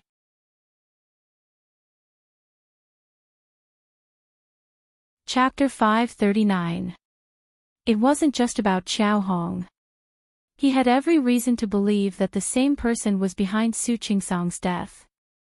It could also be done by two groups of people. One group was against him, and the other was against Su Qingsang. However, Qingsang hadn't offended anyone. If the other party had really attacked her, it was mostly because of him. No matter which one it was, he did not intend to let these people continue to be complacent. When Hu Jinyaо got home, Su Qingsang had just put away the clothes and put them in the room. Auntie Yu and the hourly helper were in charge of cleaning the house, but most of the time, Su Qingsang still liked to do it herself. He liked to see her busying herself under the light, and he liked to see her working hard for this family. For example, a bouquet of flowers that he bought after work, or an aromatherapy nightlight that could help him sleep. Little by little, she left her mark in every corner of the house. When Su Qingsang was putting a coat in the closet, she turned around and saw Hu Jinyao. You're back. She walked in his direction. She had already taken a shower, and there was a faint fragrance on her body. Hugging her in his arms, his whole body relaxed. Why don't you leave it here and let Auntie Yu collect it tomorrow? I saw the weather forecast that it's going to rain. Besides, why do we have to wait for Auntie Yu for such a small matter? She used to do these things herself. There was no reason for him to turn into a lazy person who did not know how to distinguish the 5 grains after getting married. As she spoke, she heard the sound of rain hitting the glass outside. She turned to look at Hu Jinyao and said, Look, it's really raining. Fortunately, you came back early. Hu Jinyao drove to and fro, so it didn't matter to him whether it rained or not. But if it was raining, the road would be slippery. In addition, it was already night time. Su Qingsang felt that she was really lucky. Hu Jinyao liked this side of her. Even the smallest things could make her happy. The more he spent time with her, the more he realized that Su Qingsang was a very simple person. She didn't like complicated people and things. However, because she was married to him, she would always encounter more complicated people and things. He remembered that he had asked Yang Wenchang to keep an eye on Ding Qing for the past few days, but Ding Qing hadn't contacted the person behind her. Yesterday, he even used a trick like monitoring the phone. If he could, he didn't want to do this. Like Su Qingsang, he didn't like this kind of thing. However, like Su Qingsang, he couldn't avoid it. What's wrong? Su Qingsang sensed that Hu Jinyao wasn't in a good mood. Qingsang. Hu Jinyao held her hand and looked into her eyes very seriously. You've been in Rome City for so long. Are you used to it? With so many people in the Hu family, there were many things they had to face. Back in Lin City, the only person who could make things difficult for Su Qingsang was Su Peijian. At the end of the day, she was still the daughter of the Su family. Su Peijian was just playing around. But it was different here. Everyone here was not what they appeared to be on the surface. Occasionally, he would wonder if Su Qingsang would feel tired too. I'm used to it. Su Qingsang didn't understand why he would ask such a question. She really didn't feel uncomfortable about it. The only drawback was that he couldn't meet Shi Mengwan often. In addition to Zhuo Hongqin, there were quite a few of her classmates in Lin City Hospital. It felt good to do research and research together. But here, apart from doing research and staying in the hospital, she could only go to the Hu family. It was indeed a little boring. But it didn't matter. Recently, her relationship with her colleagues in the hospital was slowly improving. She wouldn't be bored forever. Really? Why didn't Hua Jinyao believe it? So what if I'm really not used to it? Can I go back to Lin City? Hua Jinyao couldn't answer this. The headquarters of Tianyu Group was in Rong City. Even if he returned to Lin City, he wouldn't stay for long. And since he couldn't leave, Su Qingsang naturally had to stay here. For the first time, Hua Jinyao realized that he wasn't so omnipotent. He had weaknesses and responsibilities. He didn't have the right to be willful. Hua Jinyao hugged Su Qingsang tightly in his arms, as if he was afraid of losing her. He hugged her tightly. This time, Su Qingsang guessed what he was thinking. She put her hands on his back and patted him gently. Su Qingsang looked up at him and said, "Hua Jinyao, I'm not uncomfortable. It's quite good." Although the winter here was very cold, there was heating. Although there were very few acquaintances here, she would slowly get to know them. As long as the person beside her was him, those problems wouldn't be problems. She would be good and try her best to live here. For him and for herself. Hua Jinyao looked at her fair, almost transparent face under the light. He lowered his head and gently kissed her lips. The words "thank you" didn't come out. He didn't need to say it. "Peijin, it's raining outside. Where are you going?" Xiang Kaiping looked at the weather outside and found that Su Peijin had changed her clothes and was holding her bag, looking like she was going out. To see a friend. Su Peijin didn't answer Xiang Caiping's words very patiently. It wasn't that Xiang Kaiping didn't understand, but now she was only worried about her daughter's safety. "But it's going to rain later. What friend can't you see tomorrow?" "Mom, my friend from Lin City. He flew all the way from Lin City to see me. I can't not go, can I?" Although Xiang Kaiping gave her the supermarket, she still kept the shares for herself. Su Peijin patiently answered Xiang Caiping's question. "What friend? You won't know him even if I tell you." Su Peijin saw the hesitation on Xiang Caiping's face. She stepped forward and patted Xiang Kaiping on the shoulder. "All right, I promise you. I'll be back soon after I see him. Mom, you should sleep early too. Don't wait for me." "But, I'm leaving." Su Peijin waved and walked out. Xiang Kaiping stood at the door of the villa. The door was not closed yet. The cold air outside blew in, and she was so cold that she shrank. She closed the door and stood by the window, watching Su Peijin start the car and drive away. Actually, it wasn't just today. After coming to Rong City, she found that Su Peijin liked to go out and play. Not only during the day, but also at night. She didn't seem to want to stay in this house, and she didn't want to accompany her. Xiang Kaiping asked where she went several times. But Su Peijin was unwilling to answer every time. Or she would say a few words casually. She asked too many times, and Su Peijin said that she didn't know even if she told her. Xiang Kaiping couldn't tell how she felt. But she knew that this wasn't the mother-daughter relationship that she had imagined. She still remembered that when she mistook Su Qingsang for her, Su Qingsang was very good to her. Every time she got off work, she would rush back. She would talk to her and accompany her to relieve her boredom. She would take her shopping everywhere and buy things for her. She wasn't like Su Peijin, who seemed to be a different person after she came. She was impatient with herself and didn't want to talk about what she had encountered outside. Last time, because the supermarket staff told her about her whereabouts, Su Peijin lost her temper. She said that she wasn't a prisoner, not her prisoner. She told her not to watch her every day, saying that it would make her feel pressured. After being scolded like that, Xiang Kaiping didn't dare to care about her anymore. She couldn't hide the pain in her heart. She didn't want to care about her. She just cared about her. Why did she say that to her? How did she respond at that time? She tried so hard to explain to Su Peijian that she almost cried. Although Su Peijian believed her, she didn't let her care about her anymore. Not only that, she also used the excuse that the staff was not loyal to her and replaced them.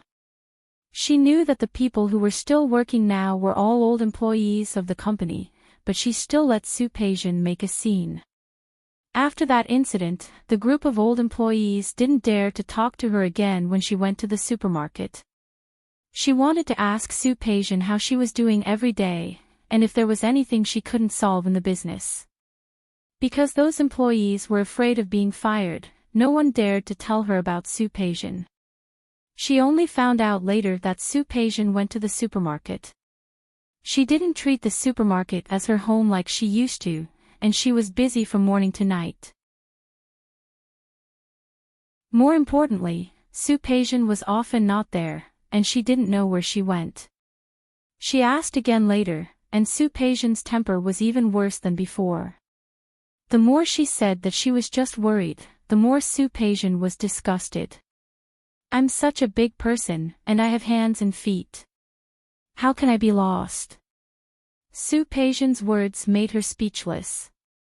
Xiang Kaiping knew that her daughter didn't have the time they spent together for more than 20 years, and she couldn't be close to her. Naturally, she wouldn't listen to her.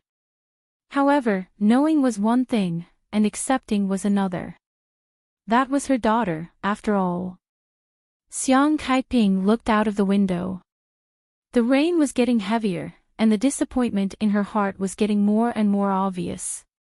She couldn't help but think that if Su Qingsang was really her daughter, she suppressed the thought as soon as it came to her. She couldn't think about it. No matter how inconsiderate Su Peijian was, she was her own daughter. She was her own daughter. She hated that Li Qianxue. She took her man and her daughter away. She raised her daughter to be what she was today. Speaking of which, it wasn't Su Peijian's fault. It was Su Qinghui and Li Qianxue's fault. Xiang Kaiping thought that she should treat Su Peijian better, a little better. Maybe Su Peijian would be moved by it. Yang Wenchang looked at Hu Jinyao, and his face was very dark. It had been almost 10 days since Hu Jinyao asked Yang Wenchang to investigate Ding Qing. Yang Wenchang was very patient, and Ding Qing seemed to be very patient too. Nothing unusual had happened to her these days. Not only was her behavior normal, but even her phone calls were normal. However, that only lasted until last night. Last night, Yang Wenchang's men listened in on Ding Qing's phone calls, as usual.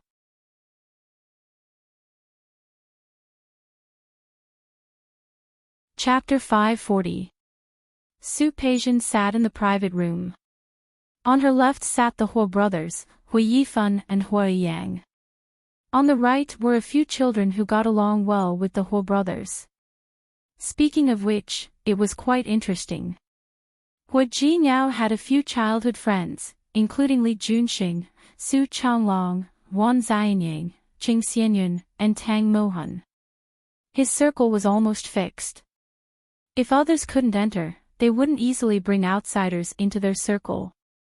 However, whether it was the Li clan, Wan clan, Tang clan, or Su clan, it was impossible for them to only have one brother. As for the cousins of these families, they couldn't get into Hu Jinyao's circle, so they naturally hung out with Hui Yifan and Hui Yang. Other than them, there was also He Xiankai. Ever since he was humiliated by Hu Jinyao, he thought of a way to hook up with Hui Yifan. It was true that Hu Jinyao could be proud now, but who knew how long he could be proud? As for the rest of the people, they were just following the crowd and watching the show. If they really made a move on the Huo family, they would probably be scared out of their wits. Su Peijian raised the cup in front of her and gently took a sip. Her every movement had the air of a young lady from a wealthy family.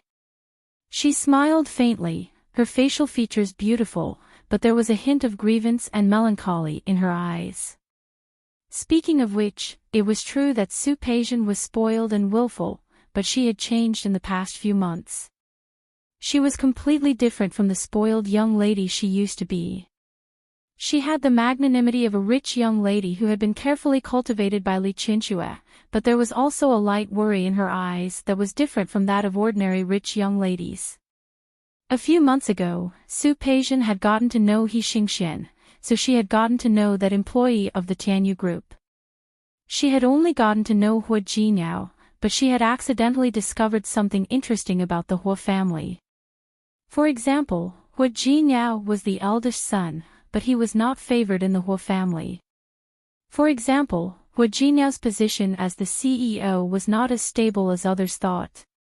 She also asked about other things. The more she found out, the more interesting she found it. She was glad that she had come to Rong City. This place was much more fun than Lin City. Payson, won't you have a drink with me?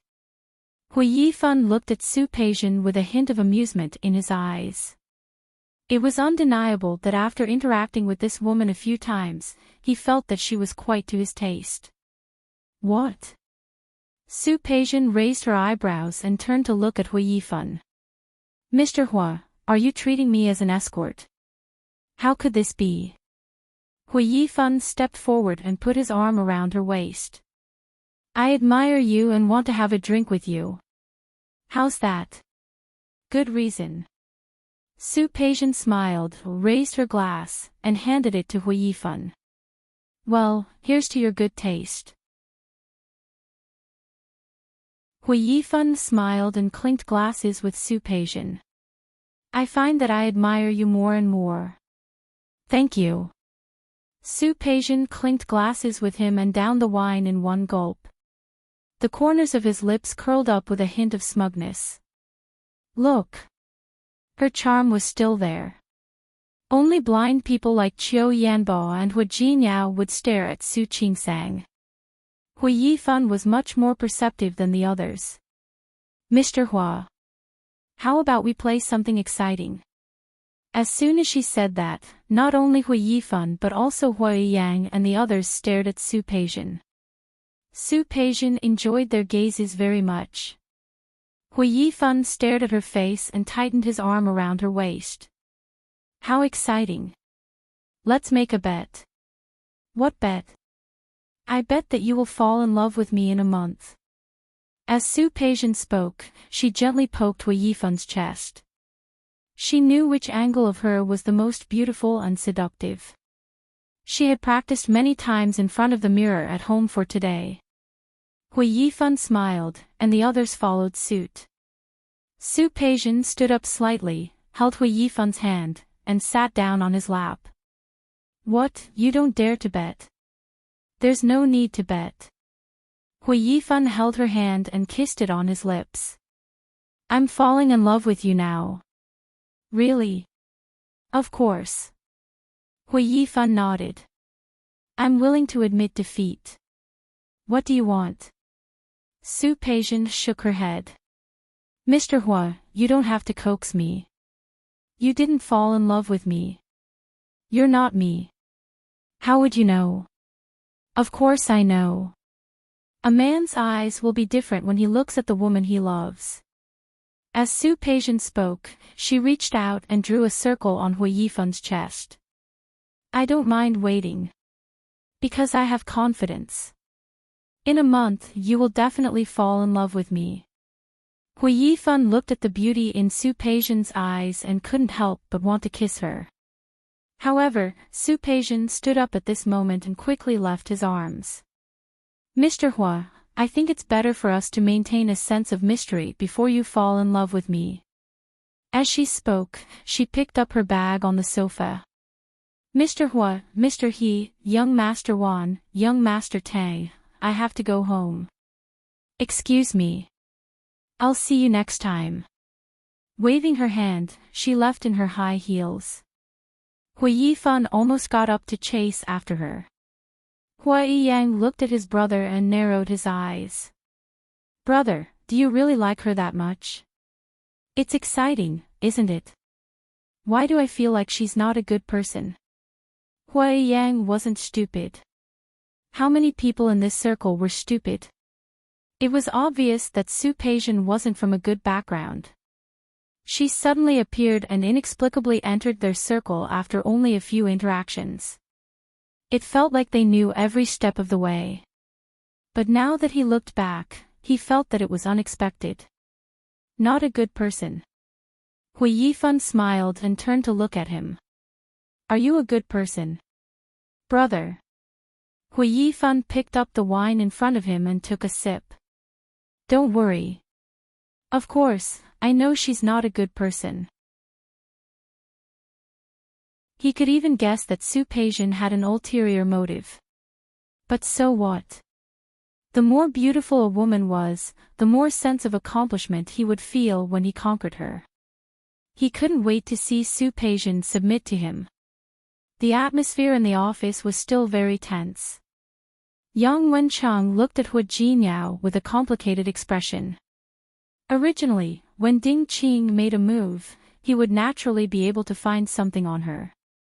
But when Yang Wenchang found it and recorded it, he suddenly didn't want to show it to Hu Jinyao, who was in contact with Ding Qing.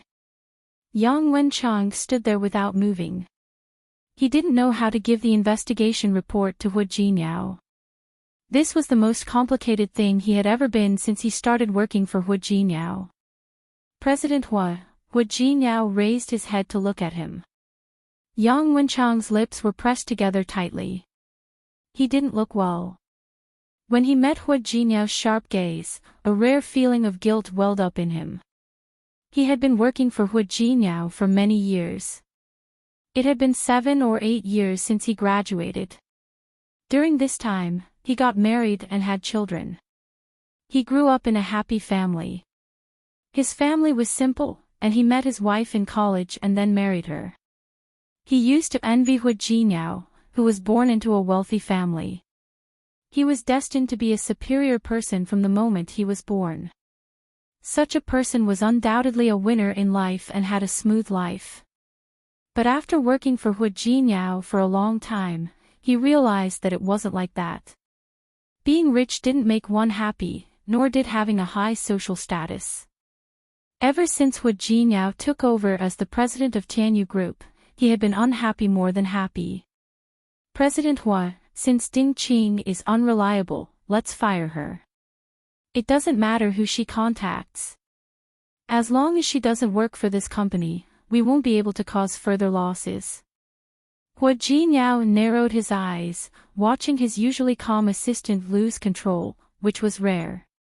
Give me the investigation report. President Hu, give it to me.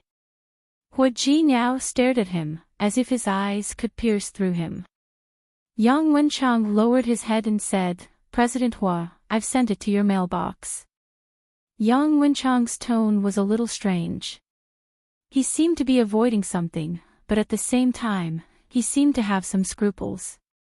Hu Jinyao didn't look at him again. He directly clicked on the document. There were 2 audio files attached to the document. He clicked on the recording of Ding Qing's contact with someone. Yang Wenchang took a step forward. He seemed to want to stop Hu Jinyao, but then he stepped back. The audio started playing. The voice coming from the recording was very familiar. Hu Jinyao didn't need to read the file to know whose voice it was. He had heard too many voices, ever since he was a kid. This voice, his expression didn't change at all. He calmly listened to the first recording, then clicked on the second one. There were 2 recordings in total. Both recordings had the same voice, and the content was similar.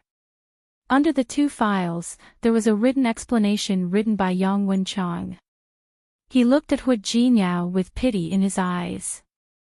Hu Jinyao remained calm. He raised his eyes to look at Yang Wenchang with no emotion in his eyes. You go out first. President Hu. I said go out. Yang Wenchang lowered his eyes, then turned around and left. After he left, Hu Jinyao picked up the laptop and threw it against the wall. The ultra-thin laptop hit the wall at this time, and the excessive impact caused the laptop to be smashed into pieces. Hu Jinyao felt that it wasn't enough. He threw all the files, folders, paperweights, and pens on the table. When there was nothing left to throw, he grabbed a photo album on the table and was about to throw it out. His eyes stopped when he saw Su Qingsang's photo. He put the photo frame down bit by bit, then put it back on the table. He looked at the photo, at Su Qingsang's face with a faint smile on her face as she looked at the camera. He closed his eyes and weakly collapsed on the office chair. Jinyao. She had a night shift that day, so she came back a little late. She walked in and found that the dishes on the dining table were still there. She called Hu Jinyao, but he didn't answer. She called Ms. Yu, who said that Hu Jinyao didn't come home for dinner. She went back to her room and found that Hu Jinyao was taking a shower in the bathroom.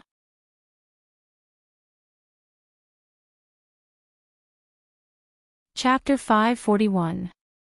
She called out again, but Hu Jinyao didn't seem to hear her. Su Qingsang was a little worried. She took a few steps forward and was about to pat him on the back. However, she found that Hu Jinyao was showering in cold water. Cold showers in this weather. Jinyao. What are you doing? Was he crazy? She hurriedly turned off the water and looked at Hu Jinyao, only to find that he didn't seem to notice her coming in. His skin had turned red. His body was cold to the touch. He didn't know how long he had been charging. Su Qingsang wrapped Hu Jinyao in a towel. Hu Jinyao, are you all right? Hu Jinyao was not normal. Hu Jinyao seemed to have finally seen her. He suddenly reached out and hugged her. He hugged her tightly and forcefully. Su Qingsang was suffocated by his embrace. She didn't try to push him away. His body was trembling. She could feel that Hu Jinyao was in a bad mood. Jinyao. She called his name softly, but Hu Jinyao didn't respond at all. He just hugged her tightly. He was too strong and she couldn't break free at all. She could only let him hug her. She wanted to call him, to say something, but no words came out. In the end, she was afraid that he would catch a cold. His body was so cold that she could feel it even through his clothes. She tried to hug him back, tried to get him to go back to his room. Hu Jinyao, can we go back to the room? Let me dry your hair for you. She still wanted to blow on him. She also wanted him to quickly cover himself with the blanket. Hu Jinyao remained silent. He pressed Su Qingsang's head against his chest. She had to pat his back gently. Hu Jinyao, your hair is wet. Let's go back to the room. I'll dry it for you, okay? Hu Jinyao lowered his head to look at her and finally followed her back to her room. He did not speak, and she did not ask him. She quietly wiped his body clean and dried his hair. He was really cold. In the past, she always liked to hug him, thinking that he was the kind of big warm woman. She felt her eyes were a little sore. She dried his hair as fast as she could and laid him down on the bed. She covered his body with the blanket, but he still didn't speak. He just lay there without moving. Su Qingsang had never seen him like this. She had a lot to ask and a lot to say. But now, she couldn't say a single word. Jinyao. What happened? She looked at him for an answer. Hu Jinyao was still lying there without moving. Su Qingsang waited for a long time, but he didn't say anything. She couldn't wait anymore. She stood up and wanted to take a shower. She was soaked with water after being hit by Hu Jinyao. As soon as she got up, Hu Jinyao grabbed her wrist. He pulled her into his arms forcefully. She landed on his chest and looked up at him. For the first time, Hu Jinniao saw nothing. His eyes were empty, and his gaze was extremely vacant. Her heart felt like it was being pricked by needles. She couldn't help but reach out her hand to cover the pair of eyes. Hu Jinniao held her hand and hugged her tightly again. He lowered his head and buried his face in the crook of her neck. Su Qingsang thought that he wanted that, but he didn't. He just held her like this. It was a very strange and uncomfortable position. She was half lying on her stomach and felt very tired. Just as she was about to ask him to let go of her, she suddenly felt something wet on her neck. The warm touch made Su Qingsang's body stiffen. Was that tears? She wanted to raise her head and look at him, but he wouldn't let her. She felt that the wetness on her neck was getting bigger and bigger. Her heart began to tremble. She had seen Hu Jinniao many times. Rascally, wise, fierce, sharp-tongued, domineering, and strong when he protected her behind him. But she had never seen Hu Jinniao cry. She couldn't move at all. She could only feel that the wetness on her neck was getting bigger and bigger. "Hua, I'm in so much pain." He said those 3 words in a low voice, almost in a gasp, and it rang in Su Qingsang's ears. The 3 simple words made Su Qingsang's heart tremble. "Hu Jinniao. I'm in so much pain." Hu Jinniao closed his eyes tightly, but he couldn't stop the tears from falling. Those emotions were too difficult to vent. Even if he smashed the office, he couldn't ease it at all. The pain from the accumulated problems that had existed for a long time had reached its peak at this moment. When he saw those documents and heard the 2 recordings today, he couldn't control himself at all. At first, he was just confused, angry, and angry. But when the anger reached its peak, it turned into pain. It was a pain that began to spread from his heart, from his blood, and bit by bit, it permeated his entire body. It was so fierce that he couldn't resist it at all. It was really painful, very painful. "My heart hurts so much." "Hu Jinniao." Su Qingsang hugged him tightly. "It's okay, it's okay." Hu Jinniao wanted to shake his head. It couldn't be okay. It couldn't be okay. How could it be okay? The tears had stopped flowing. But he still couldn't suppress the pain in his heart. He hugged Su Qingsang tightly, almost as if he wanted to rub her into his body. Hu Jinniao hugged her tightly and didn't let go, letting his emotions vent at that moment. Su Qingsang didn't dare to move at all. She kept patting Hu Jinniao's shoulder, gently, again and again. She rarely comforted people, so she could only think of such a clumsy way to calm him down. Hu Jinniao's hands were still wrapped around her, very hard and very tight. She didn't think of breaking free. Just like that, she used this very strange and uncomfortable position, half lying on his body. She kept patting his back to calm him down. After an unknown period of time, Su Qingsang's body was almost numb. The grip on her back finally loosened.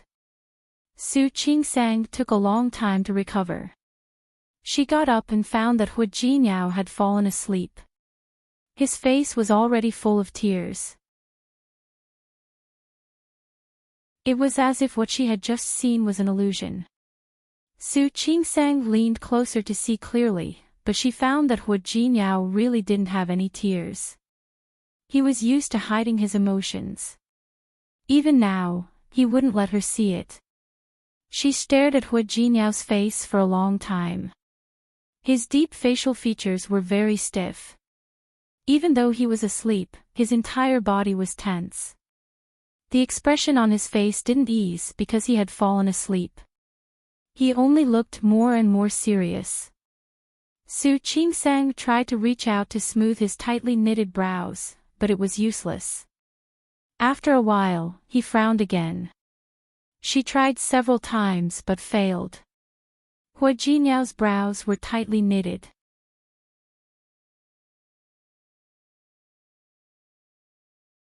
Chapter 542. Su Qingsang was very close, but she couldn't hear what Hua Jinyao was saying. She couldn't help but lean closer. She still couldn't hear anything clearly. She vaguely seemed to be asking something, but when she wanted to listen again, Hua Jinyao fell asleep again. She didn't hear Hua Jinyao speak again until Su Qingsang took a shower and lay down beside Hua Jinyao. He didn't even talk in his sleep. Su Qingsang slept next to him. She gently snuggled up to him.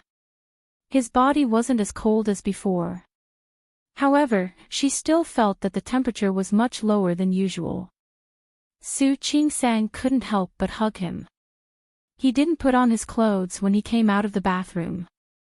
At this moment, she didn't have any romantic thoughts in her mind at all. There were only his faint tears that flowed into her heart, and his trembling hands when he hugged her. She looked up at Hua Jinyao. He looked paler than usual. His facial features could really feel that even if he was sleeping at this moment, he wouldn't be able to sleep well. Su Qingsang's heart ached. She didn't understand what had happened. In the end, she could only hug Hua Jinyao tighter, trying to give him some strength and comfort. In the middle of the night, Su Qingsang was woken up by the heat. She felt extremely uncomfortable and wanted to lift the blanket, but she found that it wasn't the blanket that made her feel hot, but Hua Jinyao. His body was boiling hot, and the temperature made Su Qingsang wake up almost instantly. Jinyao. She gently pushed Hua Jinyao's body, but there was no reaction. Not only was his body temperature very high, but the temperature of his forehead was even higher. Even his breath was a little heavy. Su Qingsang quickly got up. Looking at Hua Jinyao, he must have caught a cold in the rain. She hurriedly got up and went to the living room to get the medicine box. She found the commonly used cold medicine and planned to feed it to Hua Jinyao, but Hua Jinyao didn't cooperate at all. He couldn't swallow the medicine at all.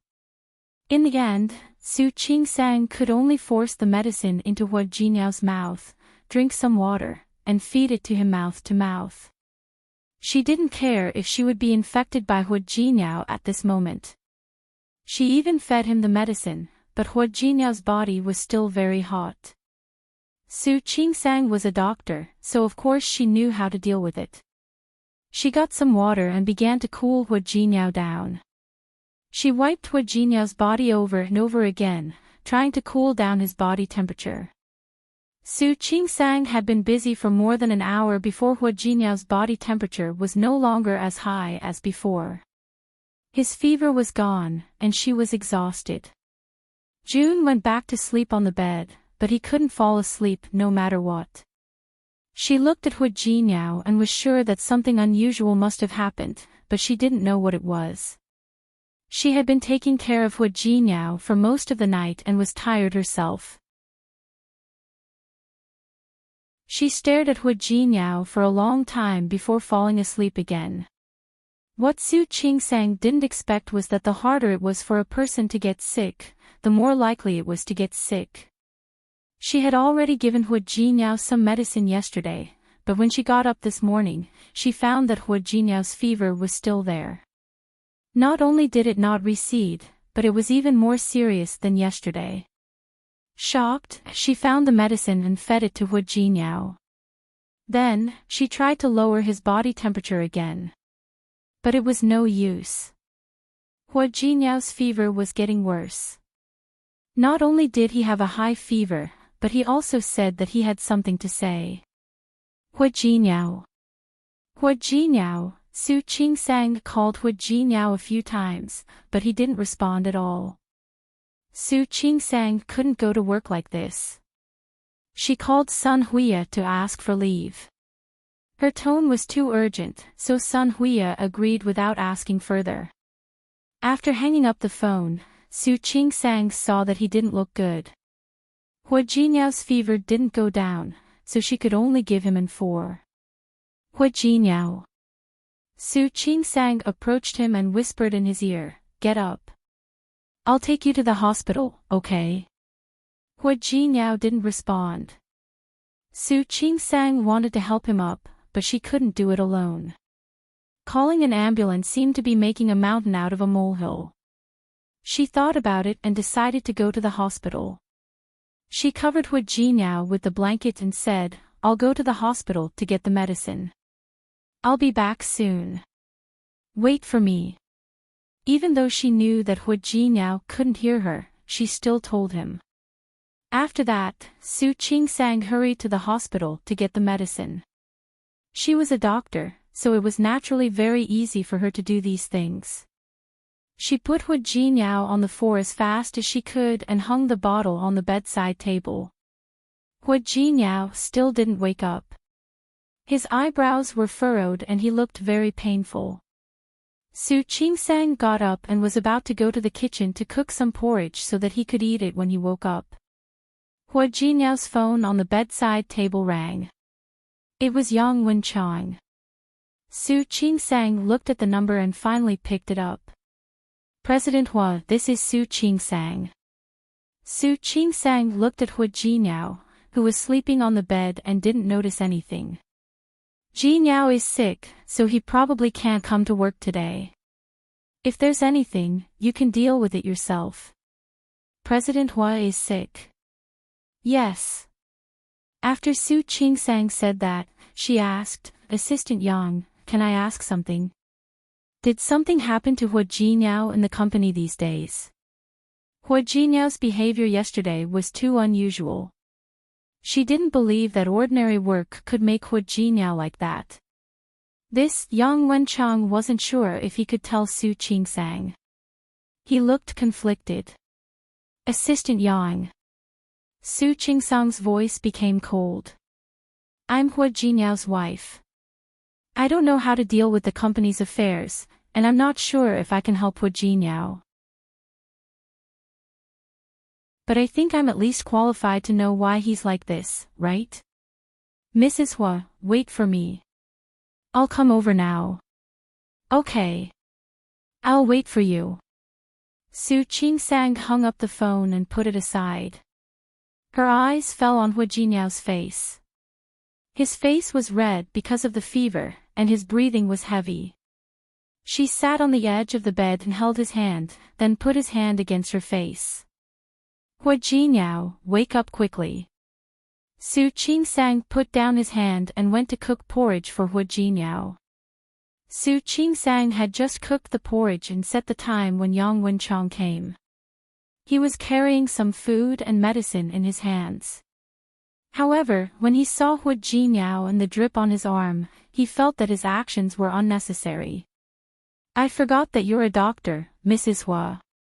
Su Qingsang shook her head and took the things in his hands. "You're very kind. I thank you on behalf of Hua Jinyao." "You're welcome. It's what I should do." As he spoke, he glanced at Hua Jinyao, who was lying on the bed. "President Hua, when did you get sick?" "Last night." Su Qingsang thought of Hua Jinyao's appearance when she came back. "After I came back, he was taking a cold shower in his room. It's such a hot day, and with that kind of shower, it would be strange if he didn't get sick." Seriously speaking, Hua Jinyao had always been in good health. The reason why he suddenly got sick like this might be because he had something on his mind. What's wrong with him? What happened to Tianyu Group? Su Qingsang looked at Yang Wenchang with a sharp gaze. Yang Wenchang touched his nose. He really didn't know how to answer Su Qingsang's question. "Well, Mrs. Hua, do you know why President Hua and his mother, Mrs. Hua, have a bad relationship?" "I don't know." Su Qingsang was stunned when she heard Yang Wenchang mention Lu Tongjia. She thought of what old Master Hua said the other day. Hua Jinyao is like this because of his mother. Yang Wenchang nodded. "Speaking of which, the reason why President Hua is so upset this time is because of Mrs. Hua." Yang Wenchang knew from the day he entered Tianyu Group that Hu Jinyao and Lu Tongjia didn't have a good relationship. However, he didn't expect that their relationship was so bad that Lu Tongjia hated Hu Jinyao so much. Not only did she collude with outsiders, but she also wanted Hu Jinyao to cause great losses to the company. She also wanted him to lose his position as president. She wanted to replace the head of Tianyu Group. Yang Wenchang couldn't say much about other things, but this time, he told Su Qingsang about Qiao Hong's theft of the documents. You mean, Hu Jinyao's mother colluded with outsiders and stole the company's confidential documents? She didn't really want Tianyu Group to suffer losses. She just wanted to pull Hu Jinyao down from his position as president. Is she crazy? Why would she do that? Su Qingsang's face was full of shock. She couldn't understand Lu Tongjia's thoughts at all. I don't know. Yang Wenchang shook his head. President Hu never said anything. Su Qingsang turned her head. Her eyes fell on Hu Jinyao's face, which was abnormally red because of the fever. She bit her lip tightly. That's all for now. Thank you for coming to see him. I'll take care of him from now on. You're welcome. It's what I should do. Yang Wenchang waved his hand. Mrs. Hua, if there's anything you need help with, just let me know. The company is not far from here. I can come over in a minute. Okay. Su Qingsang nodded and didn't refuse. After seeing Yang Wenchang off, Auntie Yu came over. Knowing that Hu Jinyao had a cold, she did the housework quietly. Su Qingsang had no appetite, so she ate something and went back to her room. Hu Jinyao was still sleeping. There was no sign of him waking up. She stared at his face and felt a faint pain in her heart. She really understood him and his pain. It was just like when she thought she was an illegitimate daughter, and when she found out that Su Qinghui had replaced her. The betrayal from family was the most painful. Hu Jinyao started talking again. Su Qingsang heard it, but she couldn't hear it clearly.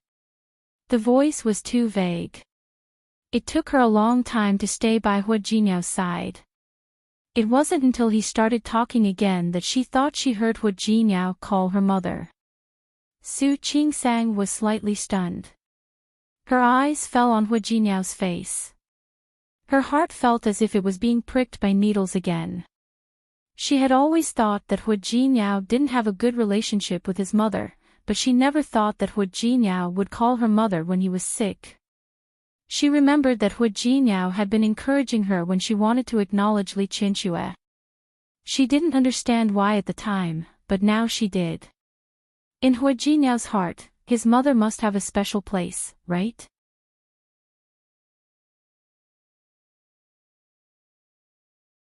Chapter 543. The note on it was quite restrained. Mother. Su Qingsang looked at the two words and felt an inexplicable sadness in her heart. The call went through. She heard Lu Tongjia's slightly cold voice on the other end of the line. What's the matter?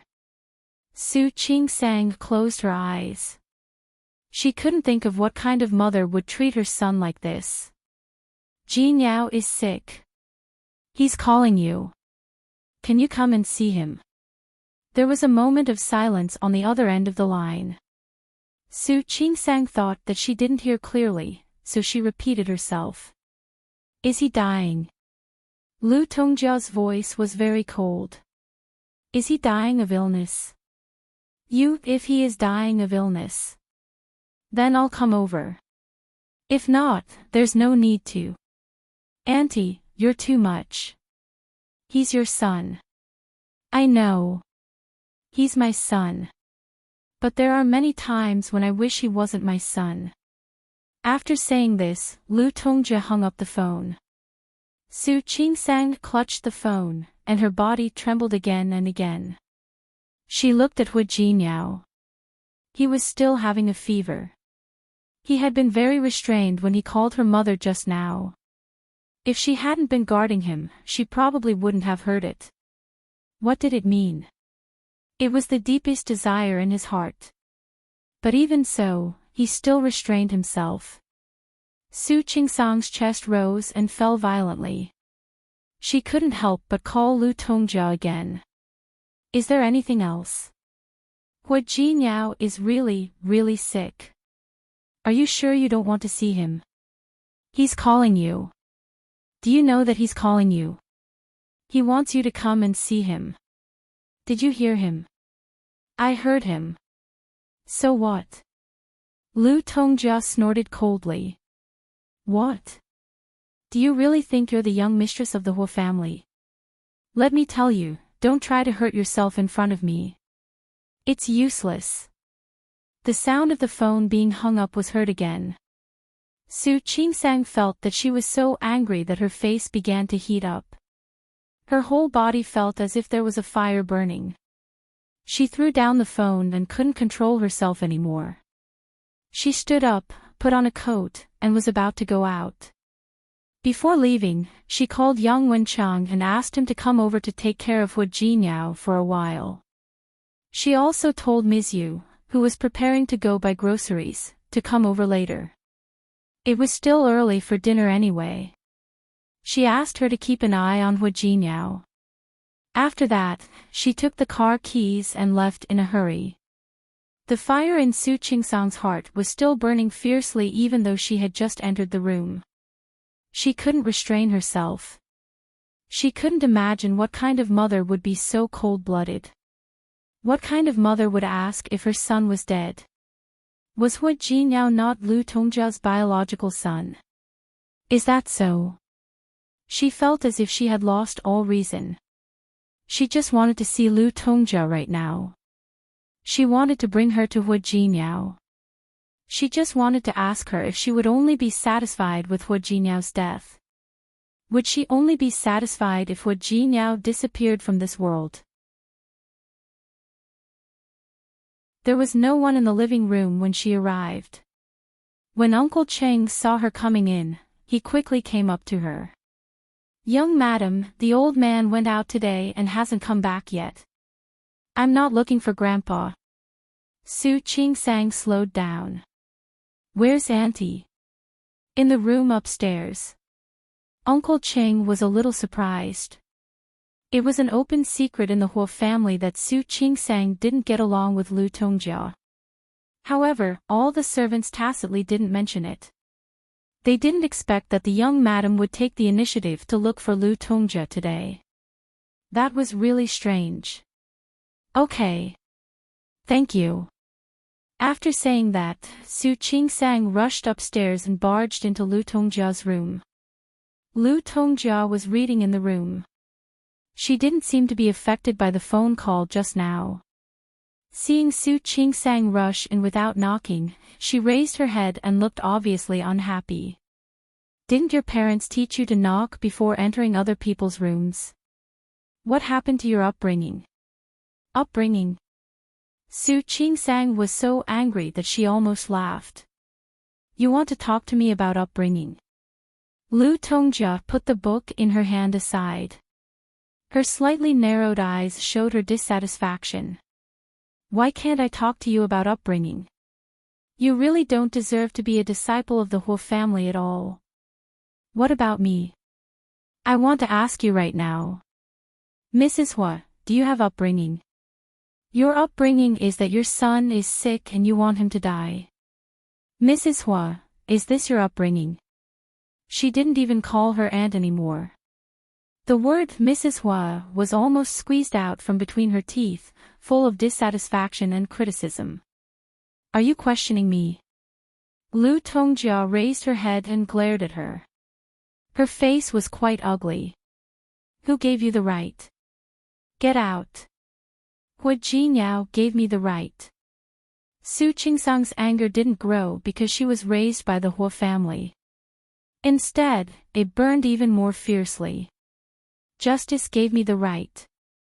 She walked up and stood directly in front of Lu Tongjia. Her face was full of anger. Anger made Su Qingsang's face abnormally red. Her eyes were also red. She clenched her fists tightly and tried hard not to curse. But it was really difficult. She stared at Lu Tongjia as if she wanted to pierce her.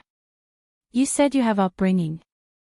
Mrs. Hua, is your upbringing to abandon your own son? Is your upbringing to gang up with outsiders to bully and hurt your own son? Is your upbringing to be cold and distant to your own son? Mrs. Hua, if this is your upbringing, then I am willing to admit that my upbringing is really not as good as yours. Su Qingsang, watch your tone. Who allowed you to talk to me like this? Lu Tongjia stared at Su Qingsang with a face full of accusation. How did I talk to you? Then how did you talk to me? How did you talk to Hu Jinyao? Su Qingsang wanted to curse when she thought of Lu Tongjia's indifference just now. She wanted to question Lu Tongjia as soon as she thought of what she had done. Mrs. Hua. I really don't understand. Hu Jinyao is your son after all. Why do you have to treat him like this? Su Qingsang was really angry. Really angry. Even though she thought that Xiang Kaiping was her mother and abandoned her. She could also understand Xiang Caiping's difficulties. She understood that it wasn't easy for her. So she didn't hate Xiang Kaiping. Later, she recognized Li Qianxue. She knew that Li Qianxue didn't mean to ignore her. She also didn't hate Li Qianxue. Li Qianxue knew that Su Peixian wasn't her daughter, but she still didn't hate Su Peixian. She even felt like Su Peixian was her daughter. Not only was she not jealous, but she also felt that it was normal. If you raised her for more than 20 years without any feelings, wouldn't that be the biggest tragedy in life? But what about Hu Jinyao? He was Lu Tongjia's biological son, but Lu Tongjia treated him like this. Even if Lu Tongjia didn't mention the 30-year mother-son relationship, she was Hu Jinyao's mother. She was the one who gave birth to Hu Jinyao and brought him into the world. She really couldn't figure it out and she didn't understand it. Why could Lu Tongjia be so cruel to Hu Jinyao? At first, she didn't like him. She was always critical of Hu Jinyao. But now, she hurt Hu Jinyao and colluded with outsiders to ruin Hu Jinyao's reputation. She could even be indifferent to Hu Jinyao's illness. Why? Mrs. Hua, I know I shouldn't ask these things. But Hu Jinyao is your son. Why are you treating him like this? She thought of Hu Jinyao's current state, the sadness on his face, and the pain she had seen Hu Jinyao in nightmares in the middle of the night. Her heart ached as if it was being pulled by someone. She had never been a mother, but she was an obstetrician and gynecologist. She had seen too many mothers. So many women, so many people wanted to be mothers, but they didn't have the chance. Why could Lu Tongjia be so cold-blooded and heartless when she was a mother? Especially when that person, the person who was neglected and hurt by her mother, was Hu Jinyao. Su Qingsang felt that that kind of hurt was even more painful than hurting herself. Are you saying that Hu Jinyao isn't your biological son? So why are you treating him like this? Really? Other than the fact that Hu Jinyao wasn't her biological son, or that he was an illegitimate child like her, a mistress, she really couldn't think of any other reason. When she said that, Su Qingsang's voice was several degrees higher than usual. Her tone was completely interrogative. Her voice was full of anger, confusion, and accusation toward Lu Tongjia. Even though Lu Tongjia was older than her, at that moment, Su Qingsang felt that she had the right to criticize her. Nothing that Lu Tongjia did was like what a mother would do to her child. She had thought that Lu Tongjia would at least have a little compassion for her. But she was wrong. She underestimated the hatred in Lu Tongjia's heart. Lu Tongjia's attitude was much more intense than she had expected. Biological son. Does he deserve it? What Lu Tongjia hated the most in her life was that Hu Jinyao was her biological son. Do you know that I really wish that I never had this son? He doesn't deserve it. He doesn't deserve it. Lu Tongjia's voice was full of resentment. She glared at Su Qingsang, and her eyes were full of resentment that Su Qingsang couldn't understand. He doesn't deserve to be my son. I don't have a son like that. Su Qingsang stood there and looked at Lu Tongjia. Her whole body went limp, and her face was full of deep hatred and hatred. She was shocked. She couldn't imagine what kind of mother could show such an expression to her own son. She wanted to ask and know. She didn't rush to ask. She just looked at Lu Tongjia with a complicated look in her eyes. I don't have a son like that. Lu Tongjia took a step back and leaned against the wall, almost powerlessly. It had been more than 10 years. The pain had been haunting her day and night. She couldn't forget it, and she couldn't forget it. But what about Hu Jinyao? In the past 10 years, he had done what he had to do. He went to school, skipped grades, completed his studies, studied abroad, returned home to take over the company. He became the president of Tianyu Group and got married. He had lived too well. The calmer he was, the better his life was, the more Lu Tongjia hated him. You're tuning into the LoveLore Library YouTube channel. We're so grateful for your support, and don't forget to subscribe to join us on this incredible journey through captivating stories. Your generosity through donations truly makes a world of difference, as it's the primary source of revenue that allows me to expand and enhance this channel for you. Thank you from the bottom of my heart for being a part of this adventure.